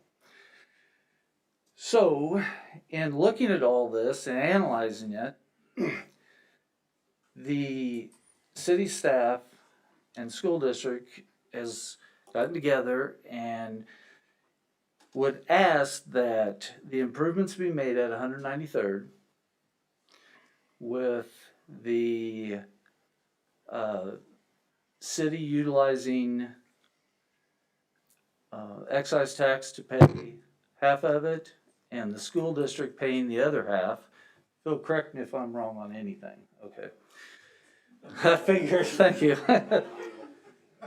And the school district paying the other half, that the city would take the lead in the project due to the 2-year maintenance bonds, and it is being constructed on, our city right of ways. So that's a consideration that was just worked out here recently, in the last few days actually, and we would ask that you consider that also. There's a lot of near misses looking at this diagram right here. Yeah, It's kind of freaking me out a little bit. it's because they all look the same. If we had different colors, people would be able to. Has this been approved by the planning commission? Yes, the CIP, as far as the traffic right here, we did not take that back because they approved the site plan. They just needed improvements to Ridgeview. And at that time, the best improvements that were looked at was to put turn lanes on both. And after connecting the parking lots on the west, it did change the traffic patterns a lot. I kind of think I'd like to see the planning commission take a look at this and see if they agree. Because Well, that was a big concern, that was a major concern.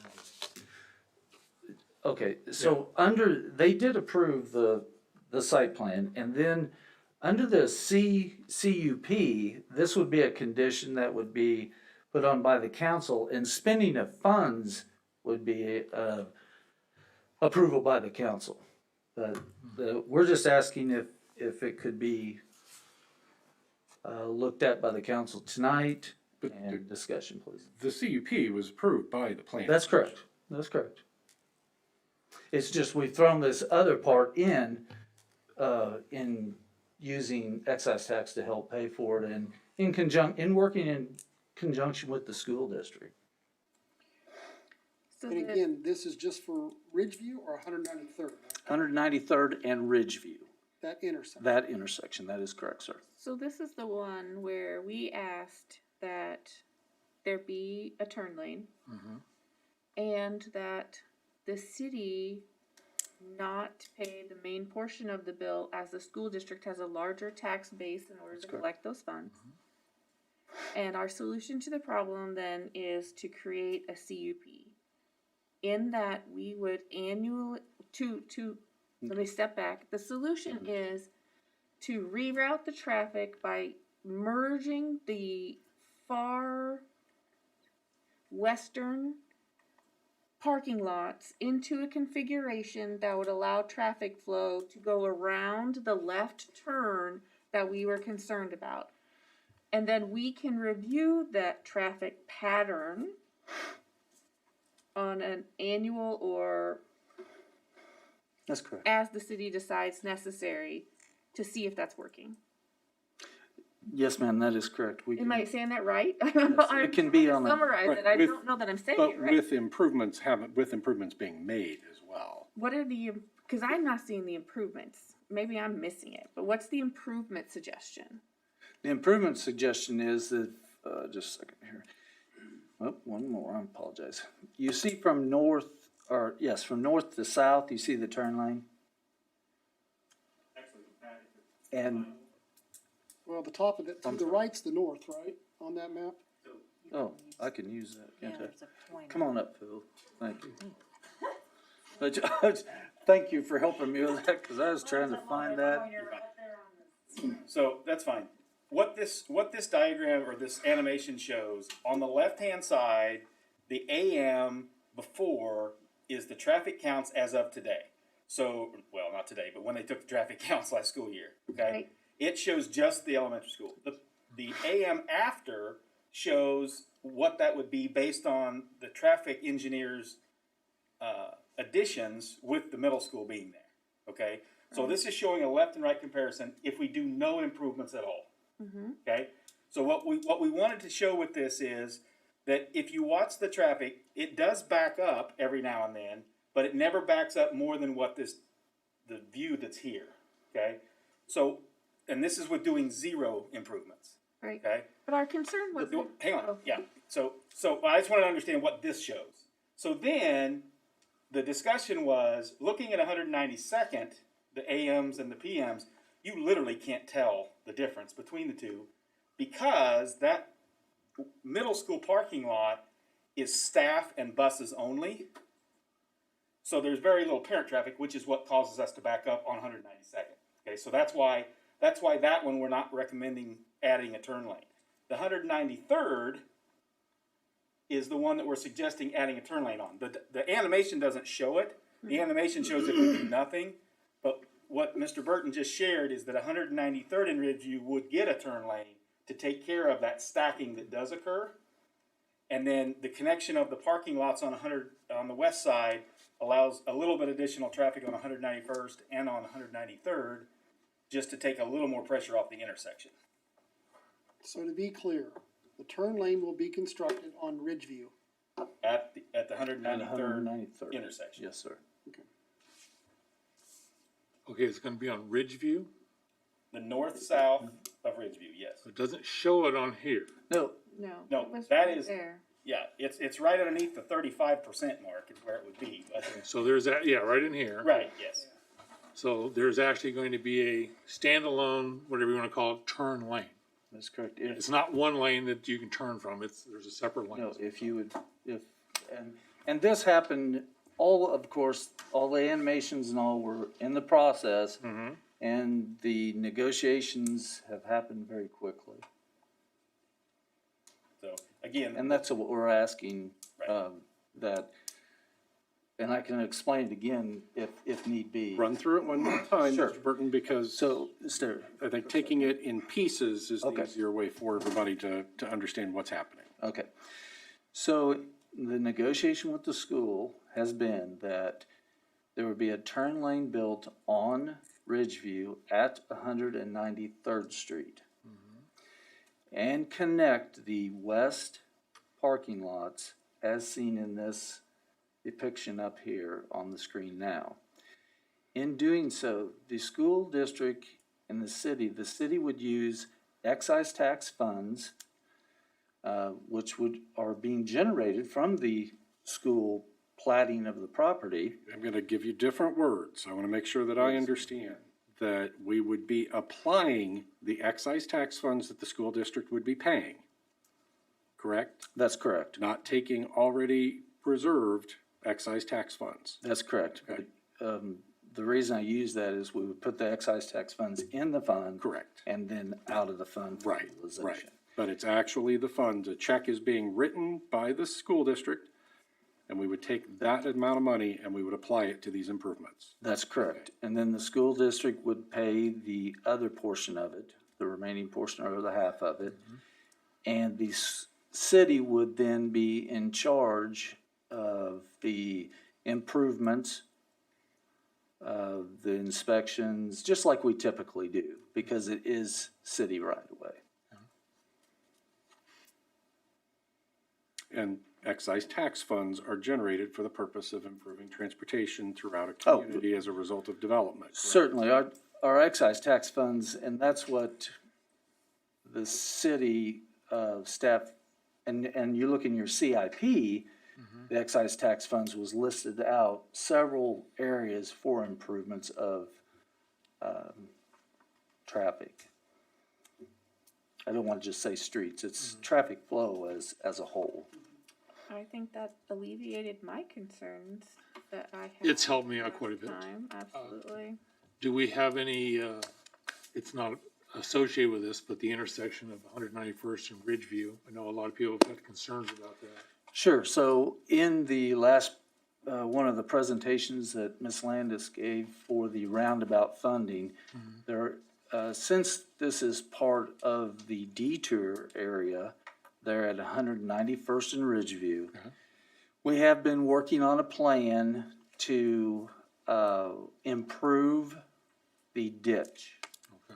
Now, we would love to. Mr. Herndon just expressed his satisfaction with those words. Thank you, because The problem, I'd like to say we get a turning lane in, but I've been up there looking at it. The city staff is taking the elevational shots and all to save engineering costs. And it's gonna be tight to be able to get an actual true full turning lane. Now, we're gonna improve it. It's gonna be wider, and we can only improve our side. We can absolutely spend no funding on the other three sides. And in Ms. Landis' presentation, there were funds available that she said have been put into that temporary note, the temporary note for the improvement. But, Mr. Burton, as we make those improvements and see sir. what the impact is, that offers us, I think, some additional leverage to go back to the county and suggest that perhaps they could make improvements to their corners as well. Certainly, and there have been some good discussions with the county. It's just timing for everything. Sure. And, you know, we can all blame COVID, but it really did throw us back quite a bit in just discussions. So, And you feel pretty confident about this, Mr. Burton? yes, sir, I wouldn't recommend it if I didn't. Okay. Thank you. I didn't think so. Can you remind me what those school start and end times are for the elementary, middle, and high school? I believe Phil will be able to for you. School's 8:05. I think they agreed to stagger. That's what I was remembering, like if we were changing those. They are. I thought they were staggered. Yeah. Right. 10 or 15. Yeah, I don't wanna quote you the exact time. Right. Staggered by about 10 minutes. Okay. High school right now is starting at 8:05. That one I know, so. And it's in between. I believe it's, 8:05 and 8:10, That's correct, but I just don't remember off the top of my head. Cool. 'cause I have kids at the end. The- That's it. The animations that we see were supposed to take that into consideration. Okay. The staggered times. All right. I think it'll start again, maybe. Mr. Mayor, No, make a I motion. think it's gonna be a really good, it's been a good working relationship, and I think it's gonna turn out really well for everyone. And as you all know, we're still working on improvements to all the roads in that area. Right. Good. Mr. Owen? I make a motion that we approve ordinance number 2020-12. Second, We have a motion and a second. I would just like to say, Mr. Burton and Mr. Elliott, this is a very creative solution, one that I think benefits the taxpayers that each of us represents, and I think is going to be a tremendous benefit to our communities. So, we have a motion and a Now, second. I would like, if you don't mind, sir. Certainly.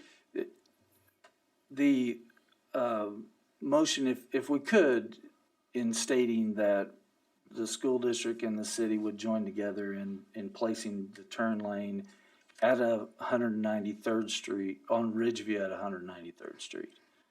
And as stated by staff, because the report was not able to get all that in there, Yeah, is what I'm I getting have it at. all. I'm sorry. Will you so amend? Yes, I will. I will second the amend. All right, very Thank good. you. One other thing that I needed to clarify is I was looking at the planning commission minutes. I want to ensure that this is an error because Ms. Squire actually seconded the motion approving. It says that Ms. Squire disclosed she works for the school district, but it will affect how she votes. That is an error, and we will. Given the fact that those minutes were already publicly distributed, I wanted Yes. to make certain we were clear that was a typographical error. Yes. So, Thank you. all right. With that, it's an ordinance. We'll vote by roll. Madam Clerk, it is a CUP. Would you call the roll of the governing body, please? Yes, and I would like to point out that the ordinance reads up in the top body, it says elementary school. I did correct that to read middle school number 3, Okay. Thank you. if you see that, so. Okay, Mr. Eckert, Yes. Mr. Owen, Yes. Mr. Graves, Yes. Mrs. Hughes, Yes. and Mayor. Yes. Thank you. Ordinance carries 500. Congratulations to you both. wanna- A lot of hard work went into this, and I wanna- very excited with the result. I want to thank you for hearing us out tonight and listening through what we negotiated out in a quick time. Again, Thank you. this is the degree of creativity that the taxpayers expect of all of us, so thank you. Thank you, Mr. Elliott. This takes us to item number 15, consideration of approval of addendum 4.3A Recreation Complex Lease. Mr. Hendershot, you have the floor. Thank you and good evening. Currently, the Spring Hill Recreation Commission has a 10-year lease between the city. I'm gonna fight fogging up here, so bear with me. For the use of the ball field complex. And whenever there is a proposal for additional buildings, new constructions, et cetera, then that agreement requires for a separate agreement. Before you this evening is a proposed amendment that would be the first step in that project, as they are proposing a new facility that would house additional maintenance area and some staff room as well. Excuse me.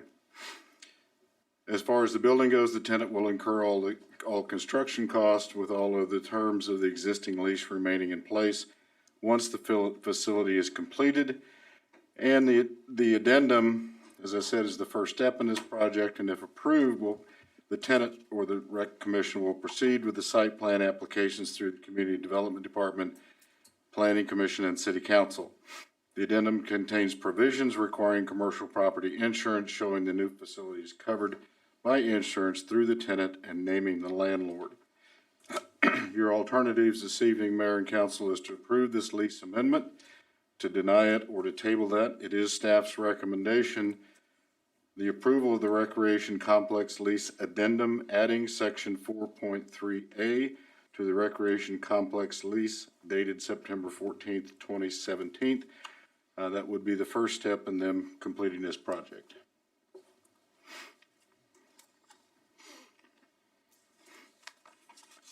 Is there a motion? Mayor, I make a motion to approve the approval of addendum 4.3A, recreational complex lease. We have a second. Second. We have a motion and a second. Is there any discussion? If not, all those in favor? Aye. Aye. Motion carries 3-0-0. Thank you. Takes us to item number 16, consideration of approval for wastewater treatment plant aeration clarification equipment. And this is going to be Mr. Kendall, correct? Yes. All right, Mr. Kendall, welcome.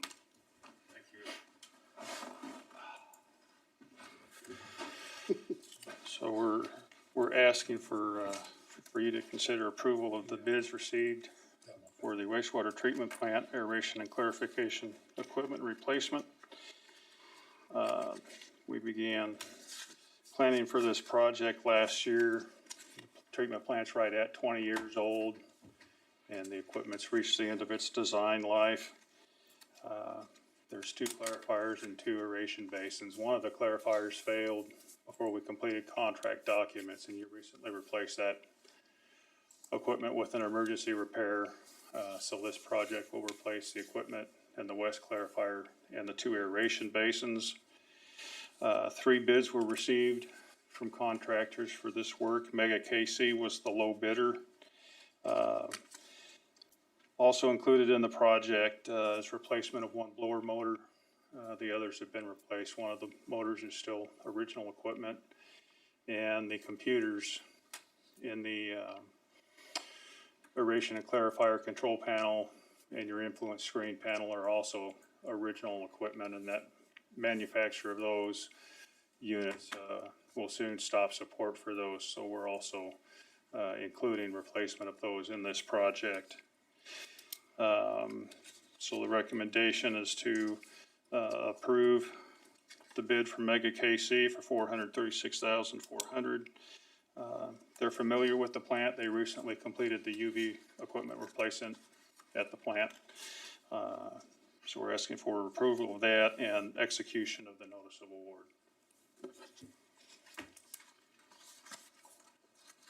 So moved. Second. We have a motion and a second. Is there any discussion? If not, all those in favor? Aye. Motion carries 4-0-0.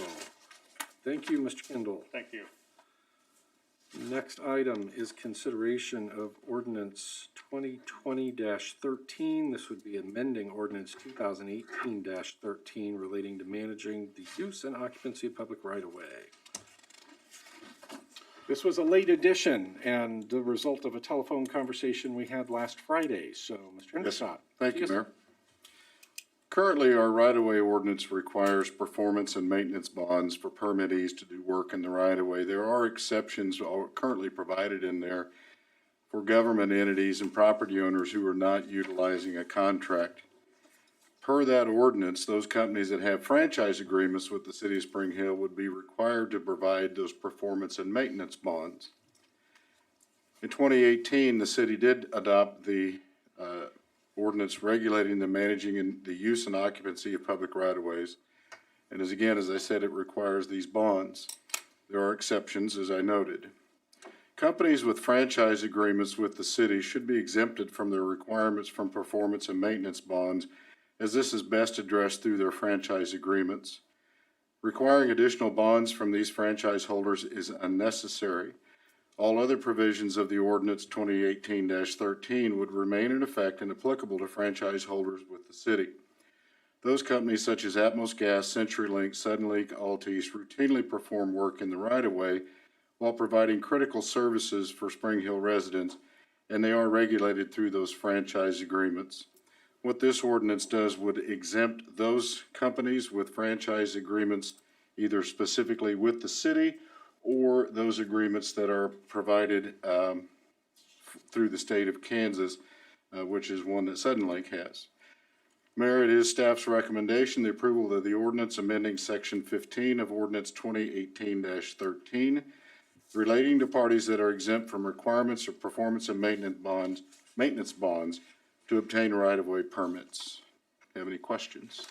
Does this kind of resolve the issue from the emails we heard of some people saying unnecessary paperwork being done? This was a question that was brought up by one of the franchise holders, is this really necessary? They felt it was burdensome. Okay. I don't know that it really has held up anything. Yeah. All right. Well, you know what Just- we're talking about. It Right. has eliminated some of that. I can Correct. tell you for the franchisee that we're referring to, they're just now to the point where this became a question that they had. And as a result of the conversation, it didn't appear that this really was necessary when we have a franchise agreement. Right. Because we Correct. do have some teeth to go back. Mm-hmm. So to Mr. Hendershot's point, no, I don't believe it has held anything up either. I guess necessarily I think paperwork or something. they're we're just saying now, some yeah. issues that maybe this is an easier way to do it. Just now at the point, it's a less expensive way to do it too. So, Very good. and kind of removing any sort of burden or hindrance to expansion of important projects. I thought it was important for us to get this in front of the council in short order, and we did that in about Yes, sir. 6 days. Yes, sir. Very good. All right. Mr. Mayor, I'll make a motion to approve ordinance number 2020-13. Second. We have a motion and a second. Is there any discussion? If not, all those in favor, oh, I'm sorry, it's an ordinance. We'll vote by roll. Madam Clerk, would you call the roll of the council, please? Mrs. Hughes? Yes. Mr. Eckert? Yes. Mr. Owen? Yes. Mr. Graves? Yes. Ordinance is adopted 400. Thank you very much. Mr. Hendershot, thanks to you and Mr. Jenkins for your quick work on getting this to the council. All right, this takes us to the first of our 3 discussion items. First one is consideration, or I'm sorry, not consideration, but rather discussion of a golf cart ordinance, the draft of which is on the dais. Mr. Jenkins, you have the floor. Oh, I'm sorry, Chief. My cheat sheet does not have you listed. Well, there was a little bit of a fight about who was gonna get up here and talk, you know. Mr. Jenkins really wanted to be the spokesperson, but I said, come on. let me Good have it." choice, Frank, she has a gun. So during the COVID-19 stay-at-home orders, residents began to inquire about authorizing golf carts on city streets. So on July 7th, I presented a discussion item for the council's consideration to allow for golf carts, UTVs, and LSVs to be operated on city streets within the city limits. I also provided the definitions of the 3 recreational vehicles for discussion, options which included potential fees for registration, specific requirements to consider if the council wanted to proceed with developing an ordinance to allow the operation of any or all recreational vehicles discussed. As a result, the council requested further review and draft of an ordinance specific to the authorization of the use of golf carts. I obtained information from local cities which currently allow the use of golf carts. Those cities included Lenexa, Lewisburg, Paola, and Osawatomie. The cities which authorize golf carts have not reported an increase in calls or accidents. However, they did see most of their calls related to underage drivers and driving under the influence were the main issues. None of the cities required registration for golf carts. However, they did for UTVs, and none of them allow for ATVs.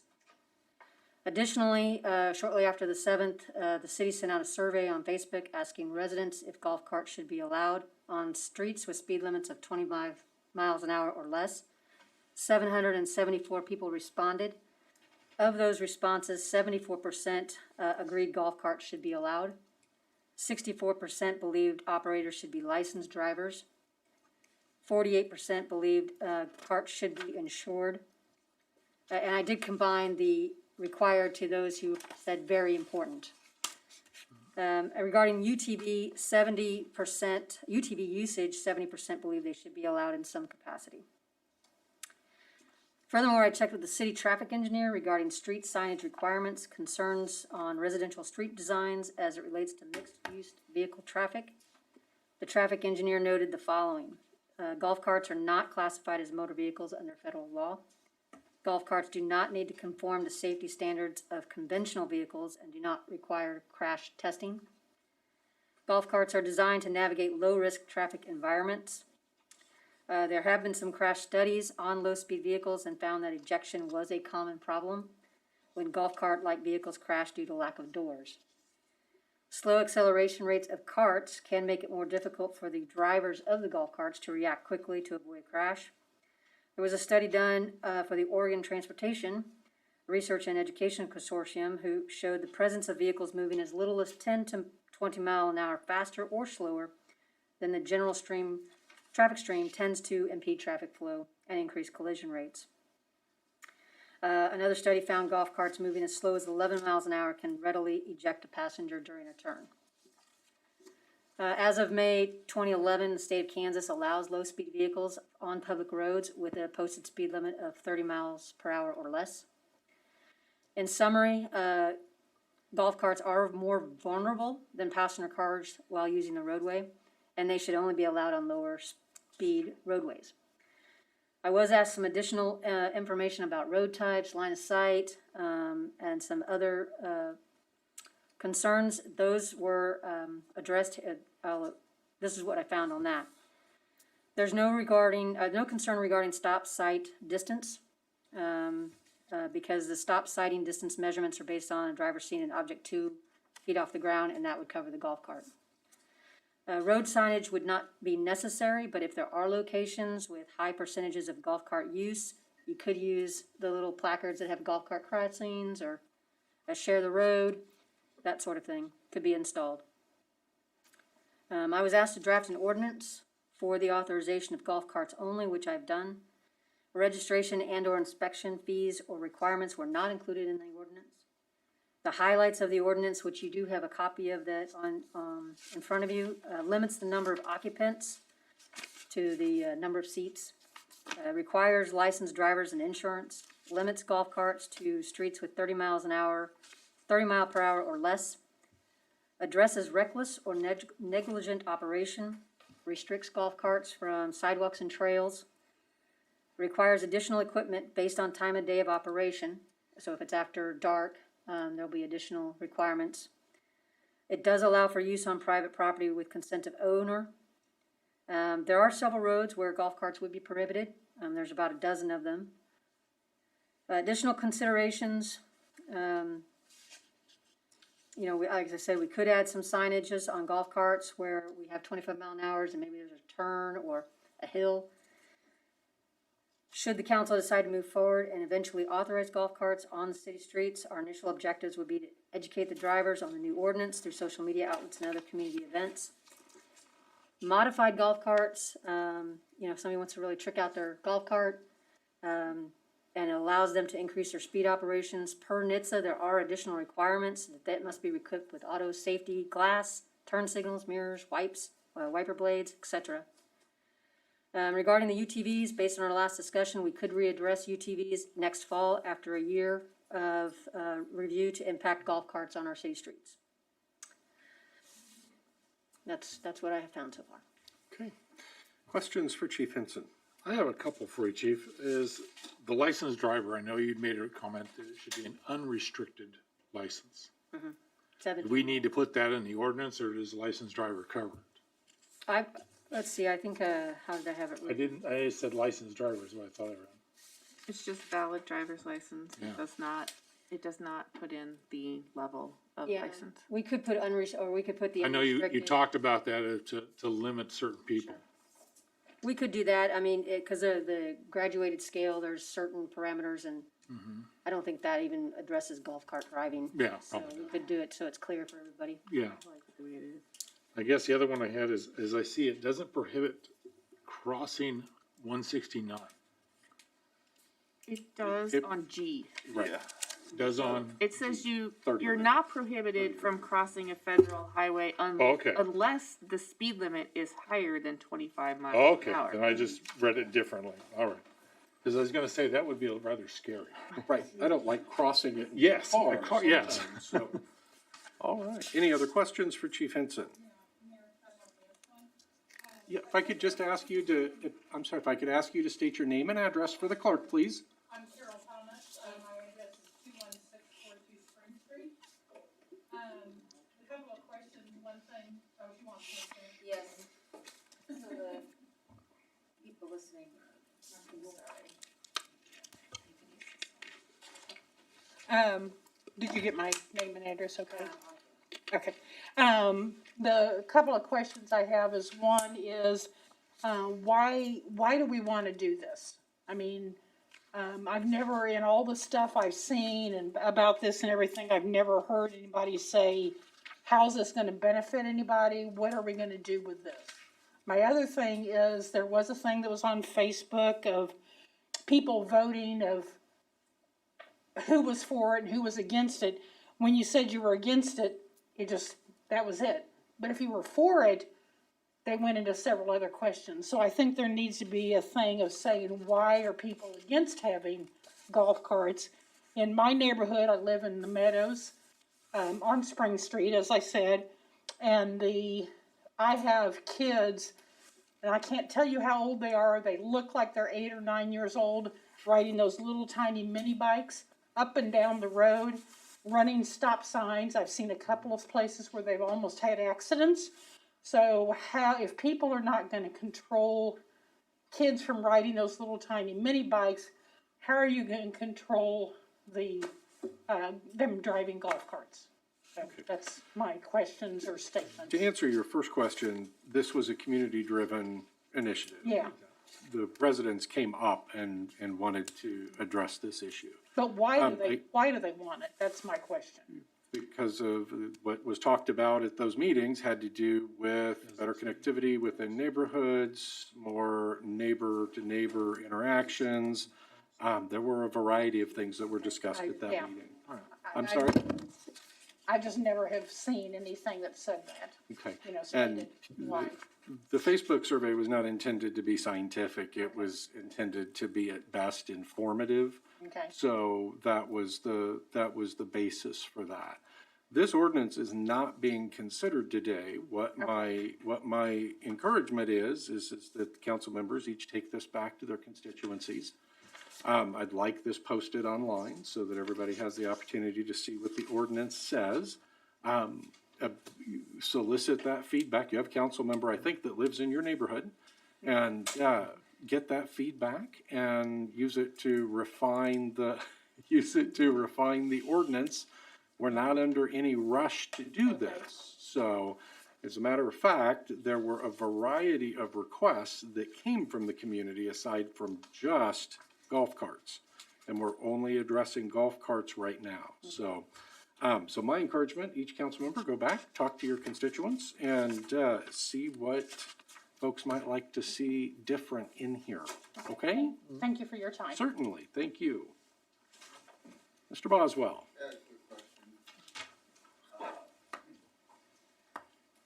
Obviously, the mechanic in the house.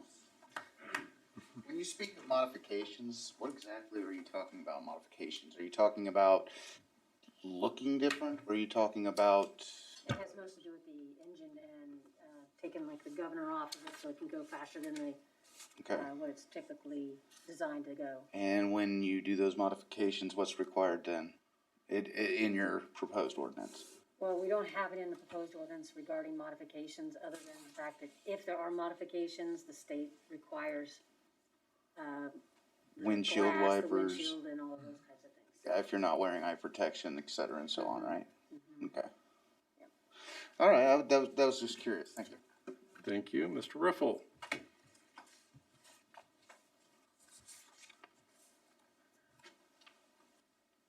My question or questions are in regards to the UTVs. I believe you said that 70% wanted UTVs, 74 wanted golf carts. Sounds like you did a heck of a lot of research, and I admire you for it. That had to be really boring, to be honest with you. But when I look at UTVs, I was trying to write down as you were talking about the safety of like a slow moving vehicle. Now, I know they can move a little bit quicker, but when this all came about, I started looking at the UTVs and the golf carts, and I noticed that the UTVs have a windshield, they have seat belts, a lot of them have doors, things like that. I'm under the understanding that they are safer, but I'd like to hear from you if they aren't, but also too, why we wouldn't consider UTVs if the survey came out as only 4%, but yet 70 still wanting UTVs. Chief?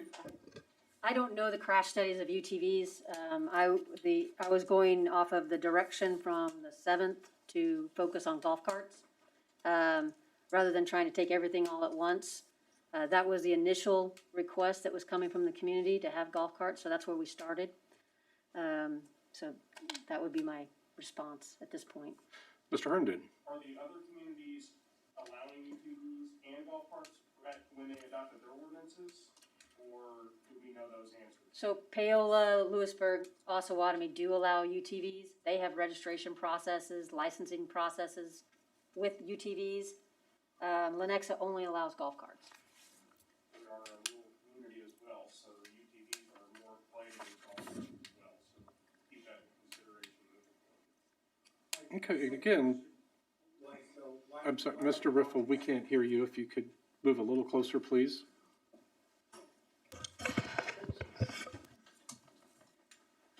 You're the first to ever tell me sorry, I thought you were putting it for me. No, I thought you were. You're the first to ever tell me they couldn't hear me. But, Your mask on, oh, please. sorry. My second question though was, why are we not considering the UTVs when 70% still stated, which was only 4% less of golf carts? Why are we not considering the UTVs? Okay, first, as I said, I want the council members to go back and speak to their constituency. But I think in part, it has to do with easing in and not just opening the floodgates to ensure, for one, that our police department knows what it is that they're looking for, our community understands what the rules are. But whether or not that ends up being what the ordinance looks like, that's gonna be up to the council after they reach out to their community members. Again, there's no set timeline on this. I'd like everybody to be able to do that so that this could be considered by the second meeting in September. So the first meeting in September, come back, share the thoughts. If more community members want to see more things added in there initially, talk about that, give the appropriate direction back to staff, and then hopefully we can get an ordinance on the books for the last meeting in September. Does that timeline work for everyone? Okay. Can I ask a question? When we talked about golf carts, UTVs, and ATVs, were the golf carts the ones that were less than 25 miles an hour? Yes. Is that why? Okay. Yes. Because I wasn't understanding how what we named golf carts was applying to golf carts. So it's the mileage. It's the UTVs go faster? Yes. Okay. How fast? I don't know. Do I remember that? I don't remember that. I was thinking that they could go highway speed, so yeah. Okay. That was my question. Okay, anything else? Okay, and don't hesitate to reach out to Chief Henson if you want to discuss the ordinance more as well. All right, this takes us to the second of our three discussion items. Mr. Jenkins, ethics policy.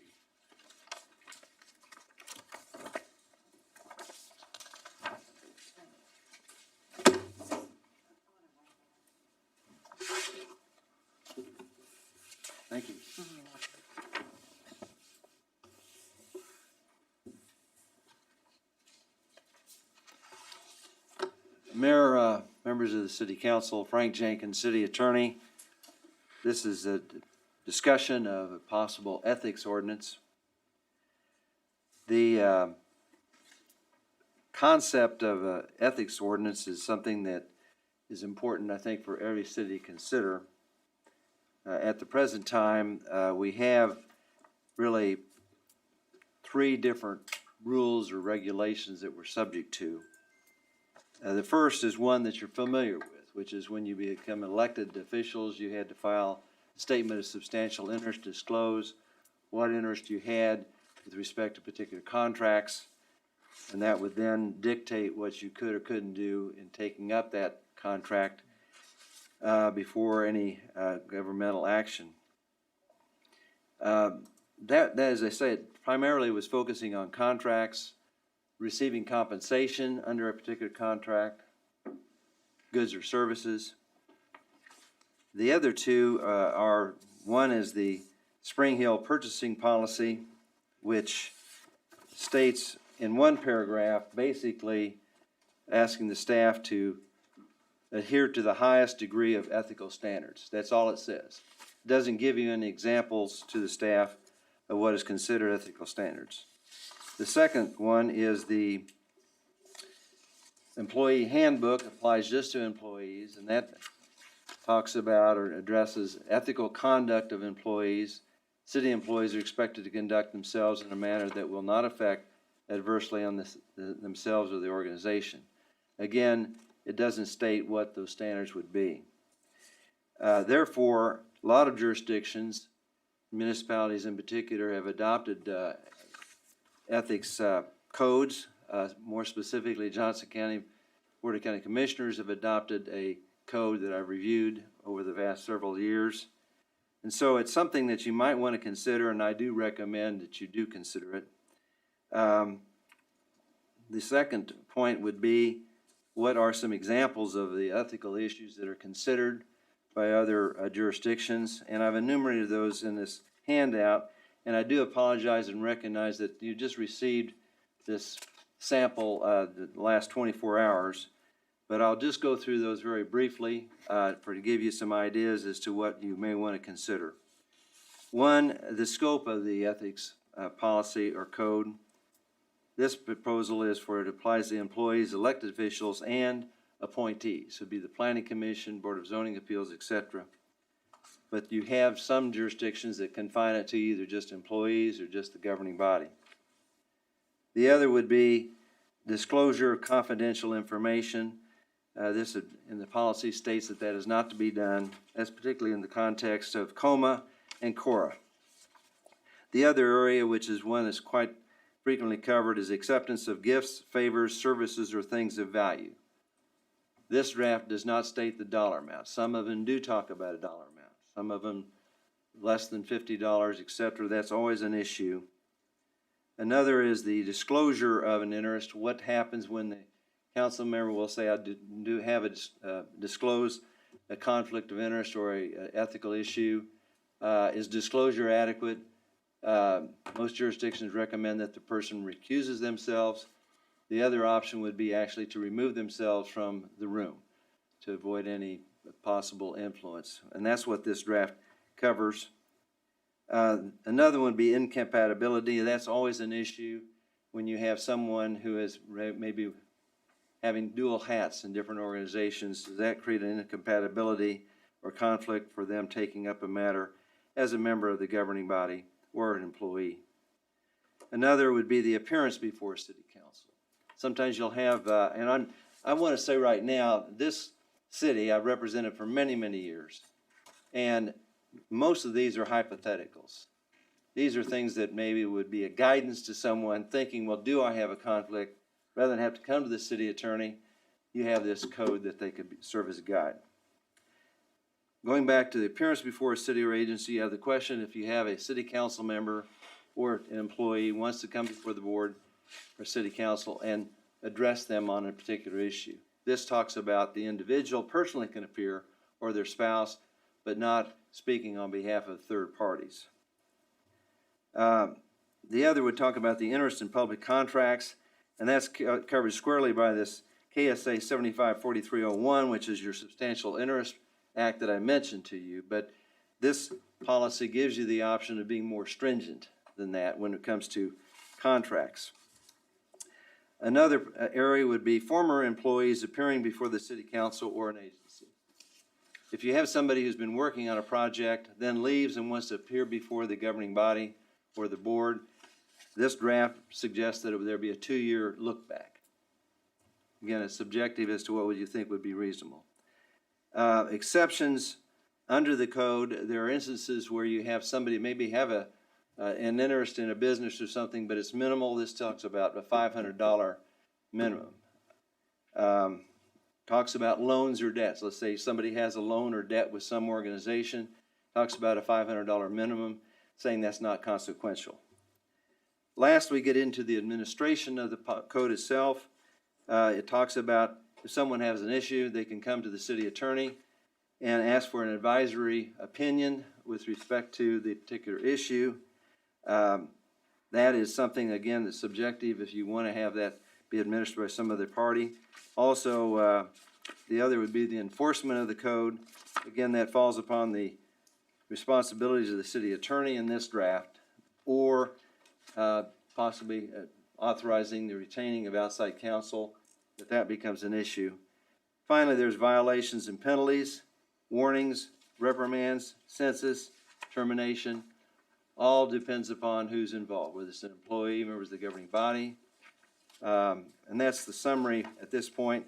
But I emphasize that this is just a draft, but it gives you something to think about. I do urge you to consider the ethics policy. It's a very good tool. It's something that employees, staff, and governing body can serve as a guide. Mr. Jenkins, would you say on average, most of the cities have something like this? Yes. Conversely, there's some jurisdictions I know that one in particular, it's a very large entity within the city or within Johnson County, and they have a very small one. Yeah. But it's a matter of what you feel is appropriate for your city. Right. Okay. So I'll look for direction as to whether you want to have this set over for additional discussion or presentment for some type of consideration. I would. What I'd like to do is have the council review this, put some energy and time into it, but we've got some other functions first.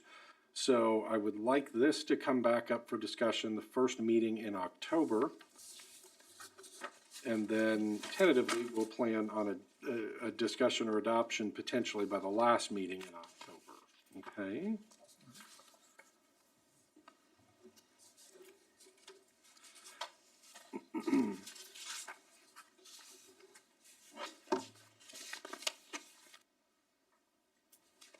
All right, any questions or other feedback for Mr. Jenkins? All right, thank you very much, Mr. Thank you. This takes us to the last of our discussion items, spending plan for projected revenue adjustments. Ms. Landis.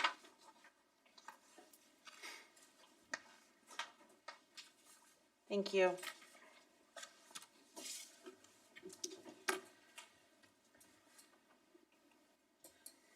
So last month was the first month that we brought to you a spending plan, which kind of it doesn't replace the exercise of producing monthly reports and or bringing reports to you, but it was asked that we bring to you an idea of the things that are bringing concern to us just because of the impacts of the potential impacts of the COVID pandemic and how that might impact especially things like property tax, sales tax, those things. So last month was our first presentation. This is an update to that.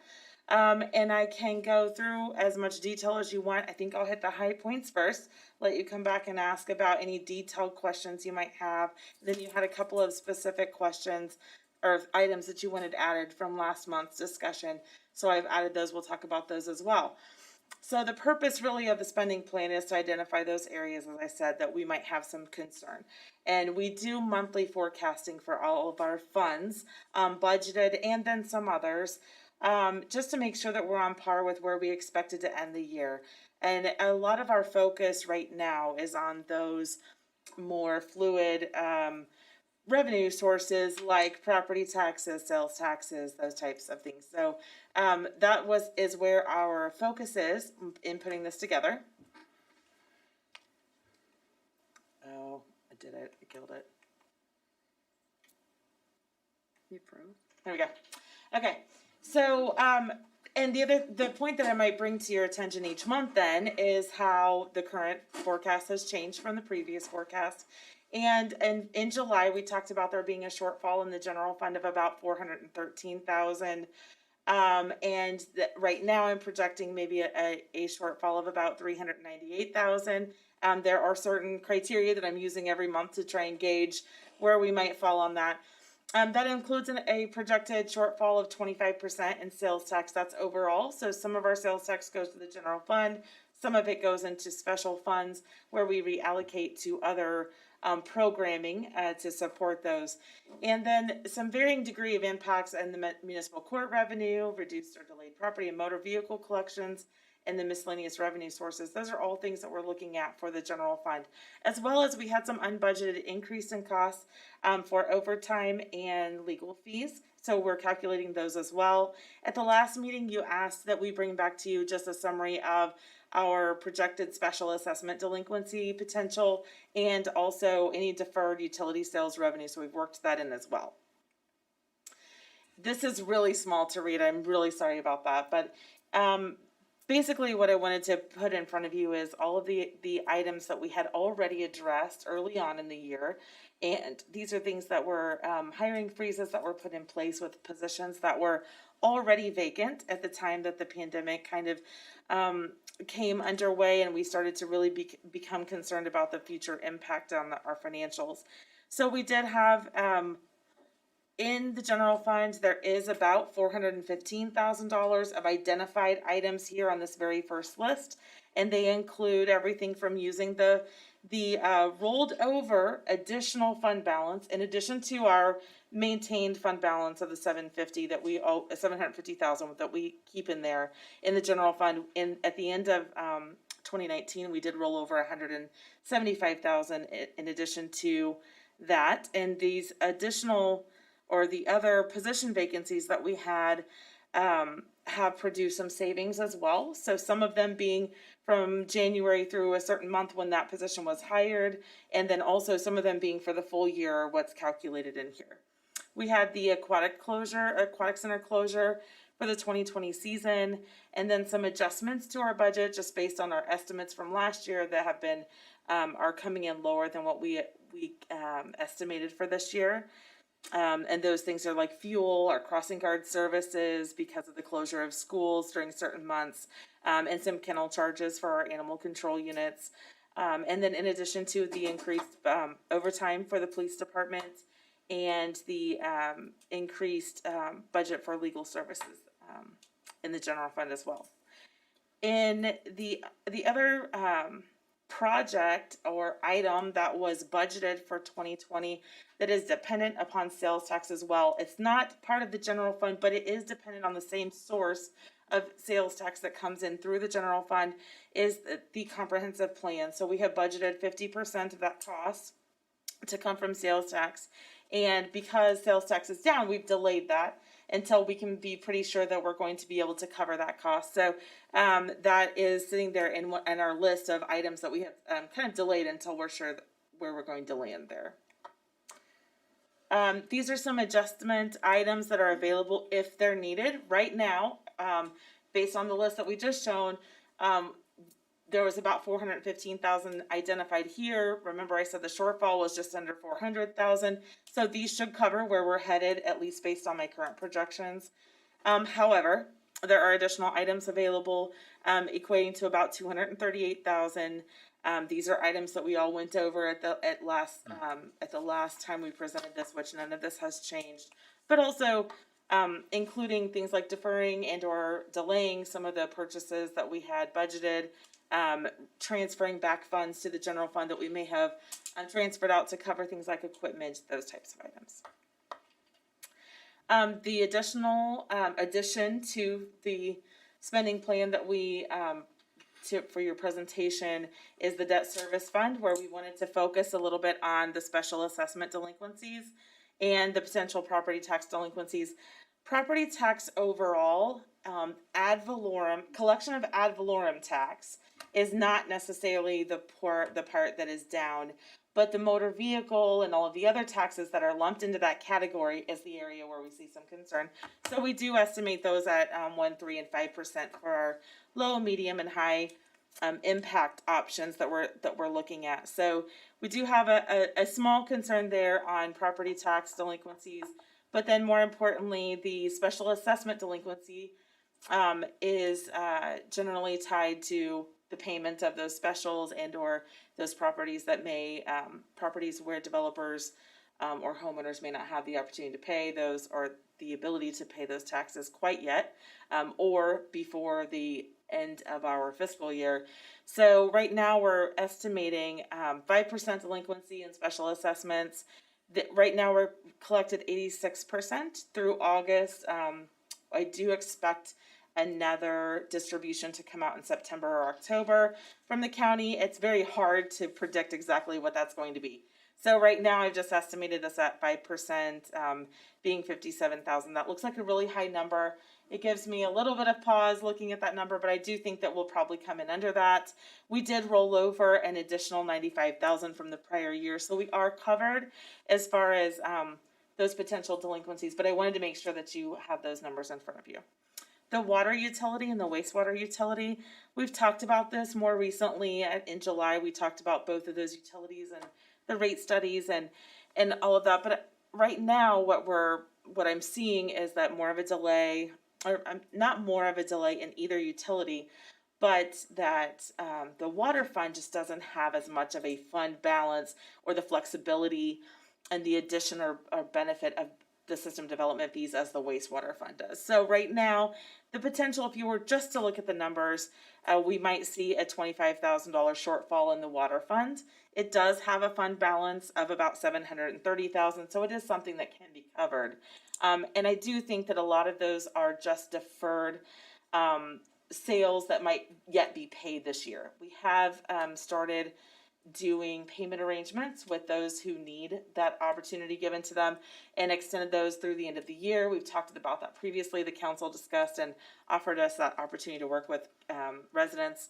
And then we do have a portion of the Public Works Director position vacancy was calculated at 50% for the general fund, 25% for water, and 25% for sewer.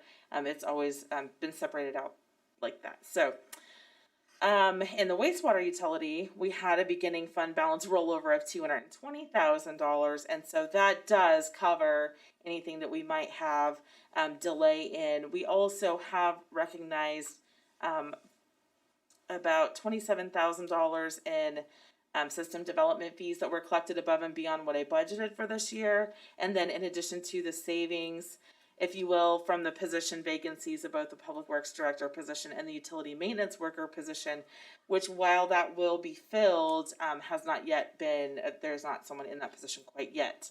So in that position, or in that fund, we're looking pretty good for year end.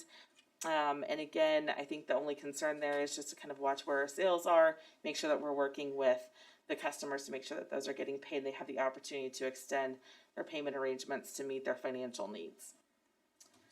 Really, at this point, those were the numbers I had for you, but if you have questions, I'd be happy to answer any specifics and or take any guidance for next month's presentation. Well, one thing that wasn't in there, and we've talked about it before, is that there are still other tools in that toolbox, whether that would be furloughs or voluntary or involuntary or layoffs if we had to.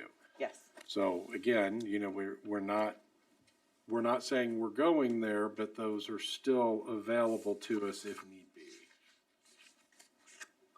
Yes. All right, any questions, comments? All right, well, Ms. Landis, thank you very much. All right, thank you. That takes us to announcements and reports. I have a few things, and I will get through it as quickly as I can. First, our city prosecutor has decided to step back and pursue some other options, leaving that position vacant. Andrew Bolton, an attorney who practices primarily in Miami County, has agreed to serve in an interim role that position will be posted, and it is a W-2 position. So, also, I wanted to take a moment and call out a council member who will not take any credit for anything. Last week, Councilmember Hughes spent an entire day helping city staff prepare 14, Mr. Hendershot? 18 different CARES applications. Ms. Hughes and I had the opportunity to meet with Mr. Hendershot and Ms. Landis Thursday afternoon to identify a variety of different categories. And then Ms. Hughes came in because Friday was the deadline, came in and helped city staff to complete those. I just wanted to say thank you for that. I know you don't want any credit for it, but I think it is absolutely essential that people know how hard you work behind the scenes. Thank you. As everybody knows, Olathe's longtime mayor, Michael Copeland, passed away unexpectedly. His funeral is tomorrow, and it will be live streamed, is that right? Yes. Okay, and I believe the service is actually at 4 to 5:15, last I knew. I believe that's correct. The information is on the City of Olathe website. Okay, And as well as, information on how to virtually attend that. okay, very good, very good. Also, we have, as I think everybody saw, the Civic Center open for students. We have a max capacity right now of 10. No one is taking advantage of that just yet, but it is still available. So students who need a place to work remotely, students who need access to internet, this is an option available for them. So reservations are encouraged. There are some minimal requirements. Obviously, we can't have people drop their 5-year-olds off and have us watch them for them. But that is an option for residents. I know the school district has also handed out some hot spots to some families. So I think we're all working together to ensure that our students have the opportunity to continue learning remotely. There's been a lot of discussion online. There's been a lot of discussion tonight about this particular group. This group of people only gets to work together twice a month or in a special meeting. If they work together outside of that, they've broken the law. In 1965, psychologist Bruce Tuckman developed the 4 stages of group dynamic group formation. And those 4 stages, and for those of you who don't know, my background is organizational behavior and development. I have a Bachelor of Science in organizational management, and I am absolutely an organizational behavior nerd. Those 4 stages are form, storm, norm, and perform. Every work group goes through a storming phase. When you have people who are strong-willed, people who are dedicated public servants, as everyone up here is, you are necessarily going to have disagreement. And sometimes, yes, that disagreement is going to devolve into something less pleasant. I'm not saying it's right. I'm not saying it's necessary. I am saying it is, however, natural. This group has to move through the storming phase in order to be able to move on and become a high-performing work group. It takes longer than normal when the group can only come together twice a month. Be patient, encourage one another, withhold judgment, and encourage each other as best as you can. Mr. Owen. I have nothing tonight, Mayor. All right, Ms. Hughes. No, I don't have anything that we haven't already gone over. All right, thank you. Mr. Eckert. Nothing tonight, sir. Mr. Graves. I just want to thank the community and the school board and all the work they did. School, as many of you know, kicked off yesterday. And I just, talking to so many people, I know there's so many different emotions. I talked to a parent yesterday and they said they were crying yesterday and celebrating today. And I think everything's just kind of all over the place. And, you know, I've said online, but I truly believe, you know, like, we're in this together. There's so many crazy things going on. And, you know, we've got to come together. That's what we do in Spring Hill. We reach out for each other. We offer support. And going to those school board meetings and hearing the parents on both sides, hearing the members on both sides, there's too many good people that care. to let these kids fail. So I appreciate the city offering spots. I appreciate the creative ideas for getting these kids internet, and I think just we live in a great community, and we need to take advantage of it. And to your point, support each other. I'm just really proud to live in this community. So, Thank you, Mr. Graves. We'll move on to staff reports. Mr. Hendershot. Thank you, Mayor. I do have a few, so if you'll bear with me, sir, I'll get through these as quick as I can. With regards to the 18 applications for CARES fundings that you mentioned, I might add that the total of those applications, I believe, is $12.8 million that we made applications for funding for.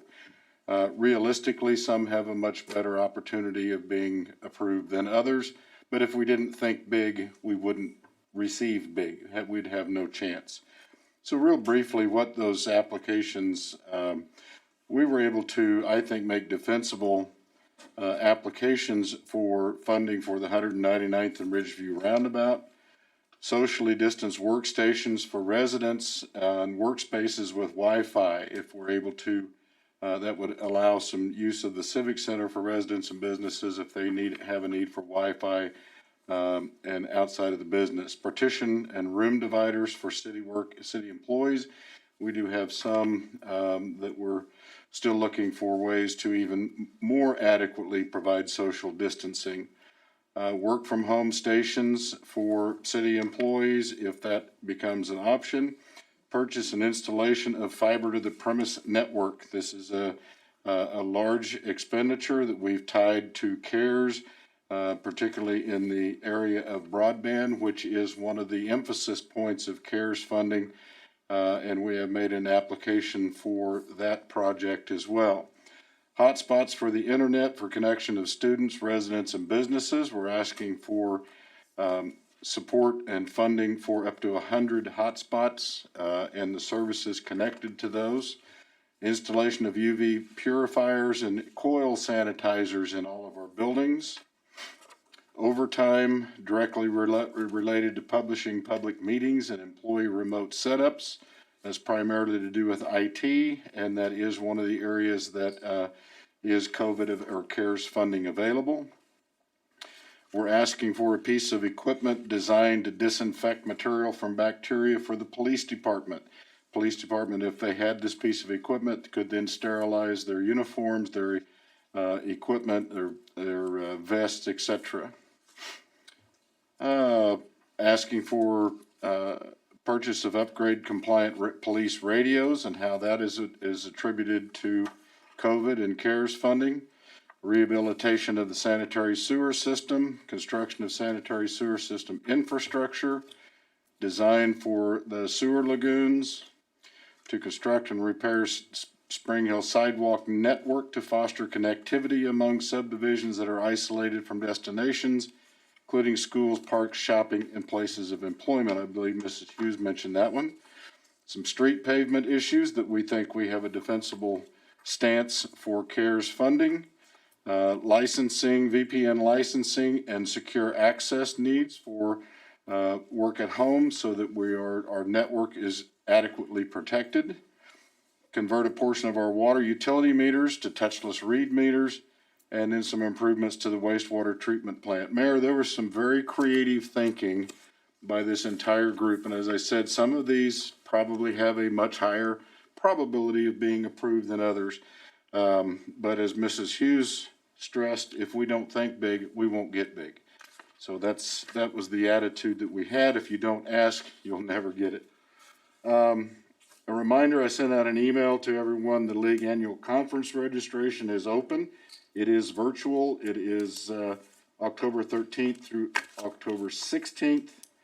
There is a $119 per person registration fee. Gentle nudge, we've frozen funds for that, but if you still want to attend, perhaps there's an opportunity there. Mr. Leeton at previous meetings had asked for updates on the roundabout project as well as Webster Street. So quickly, Mayor, if you'll remain indulging me, I'll run through those. With regards to the 199th and Ridgeview Roundabout, The design plans are at office check. We're very close to being finalized. Right-of-way negotiating items are resulting in minor changes, and they want to get as many of those completed before it goes out to bid. The project manual has not been completed, but it will not take much time to get that completed. With regards to the right-of-way, there are 4 parcels affected by that. Mr. Amorine, our right-of-way acquisition agent, is in the process of working through those with those property owners, one of which is the school district. If you've driven in that area, you've probably noticed some construction on the various corners of the intersections. Those are utility relocations that are ongoing now. Evergy, Water One, and Sudden Link. Evergy is complete, Water One is complete, Sudden Link is underway. And Atmos is working through some issues with the contractor to get their people up there. So that project is proceeding and hopefully will be let for bid very soon. With regards to Webster Street improvements, if you'll recall, Mr. Miller was here at the previous meetings and talked about preliminary engineering and geotechnical investigation. It was to establish the likely methods of rehabilitation. From there, then, they have taken several cores, of which none really turned up anything that was substantially different than what was expected. Mr. Miller's comments are the cores are unremarkable, meaning that the results were expected, and they were in line with their proposed crack repair method for that longitudinal crack that we all see and enjoy. So that method of repair is milling of approximately 3-inch of pavement over the crack and filling the concrete with concrete prior to a UBAS application that will be applied over the entire surface of Webster from 207th to South Street. There are a number of areas where the cracks cannot be repaired by mill and fill, as he says, and those will either have full panel concrete replacement or partial.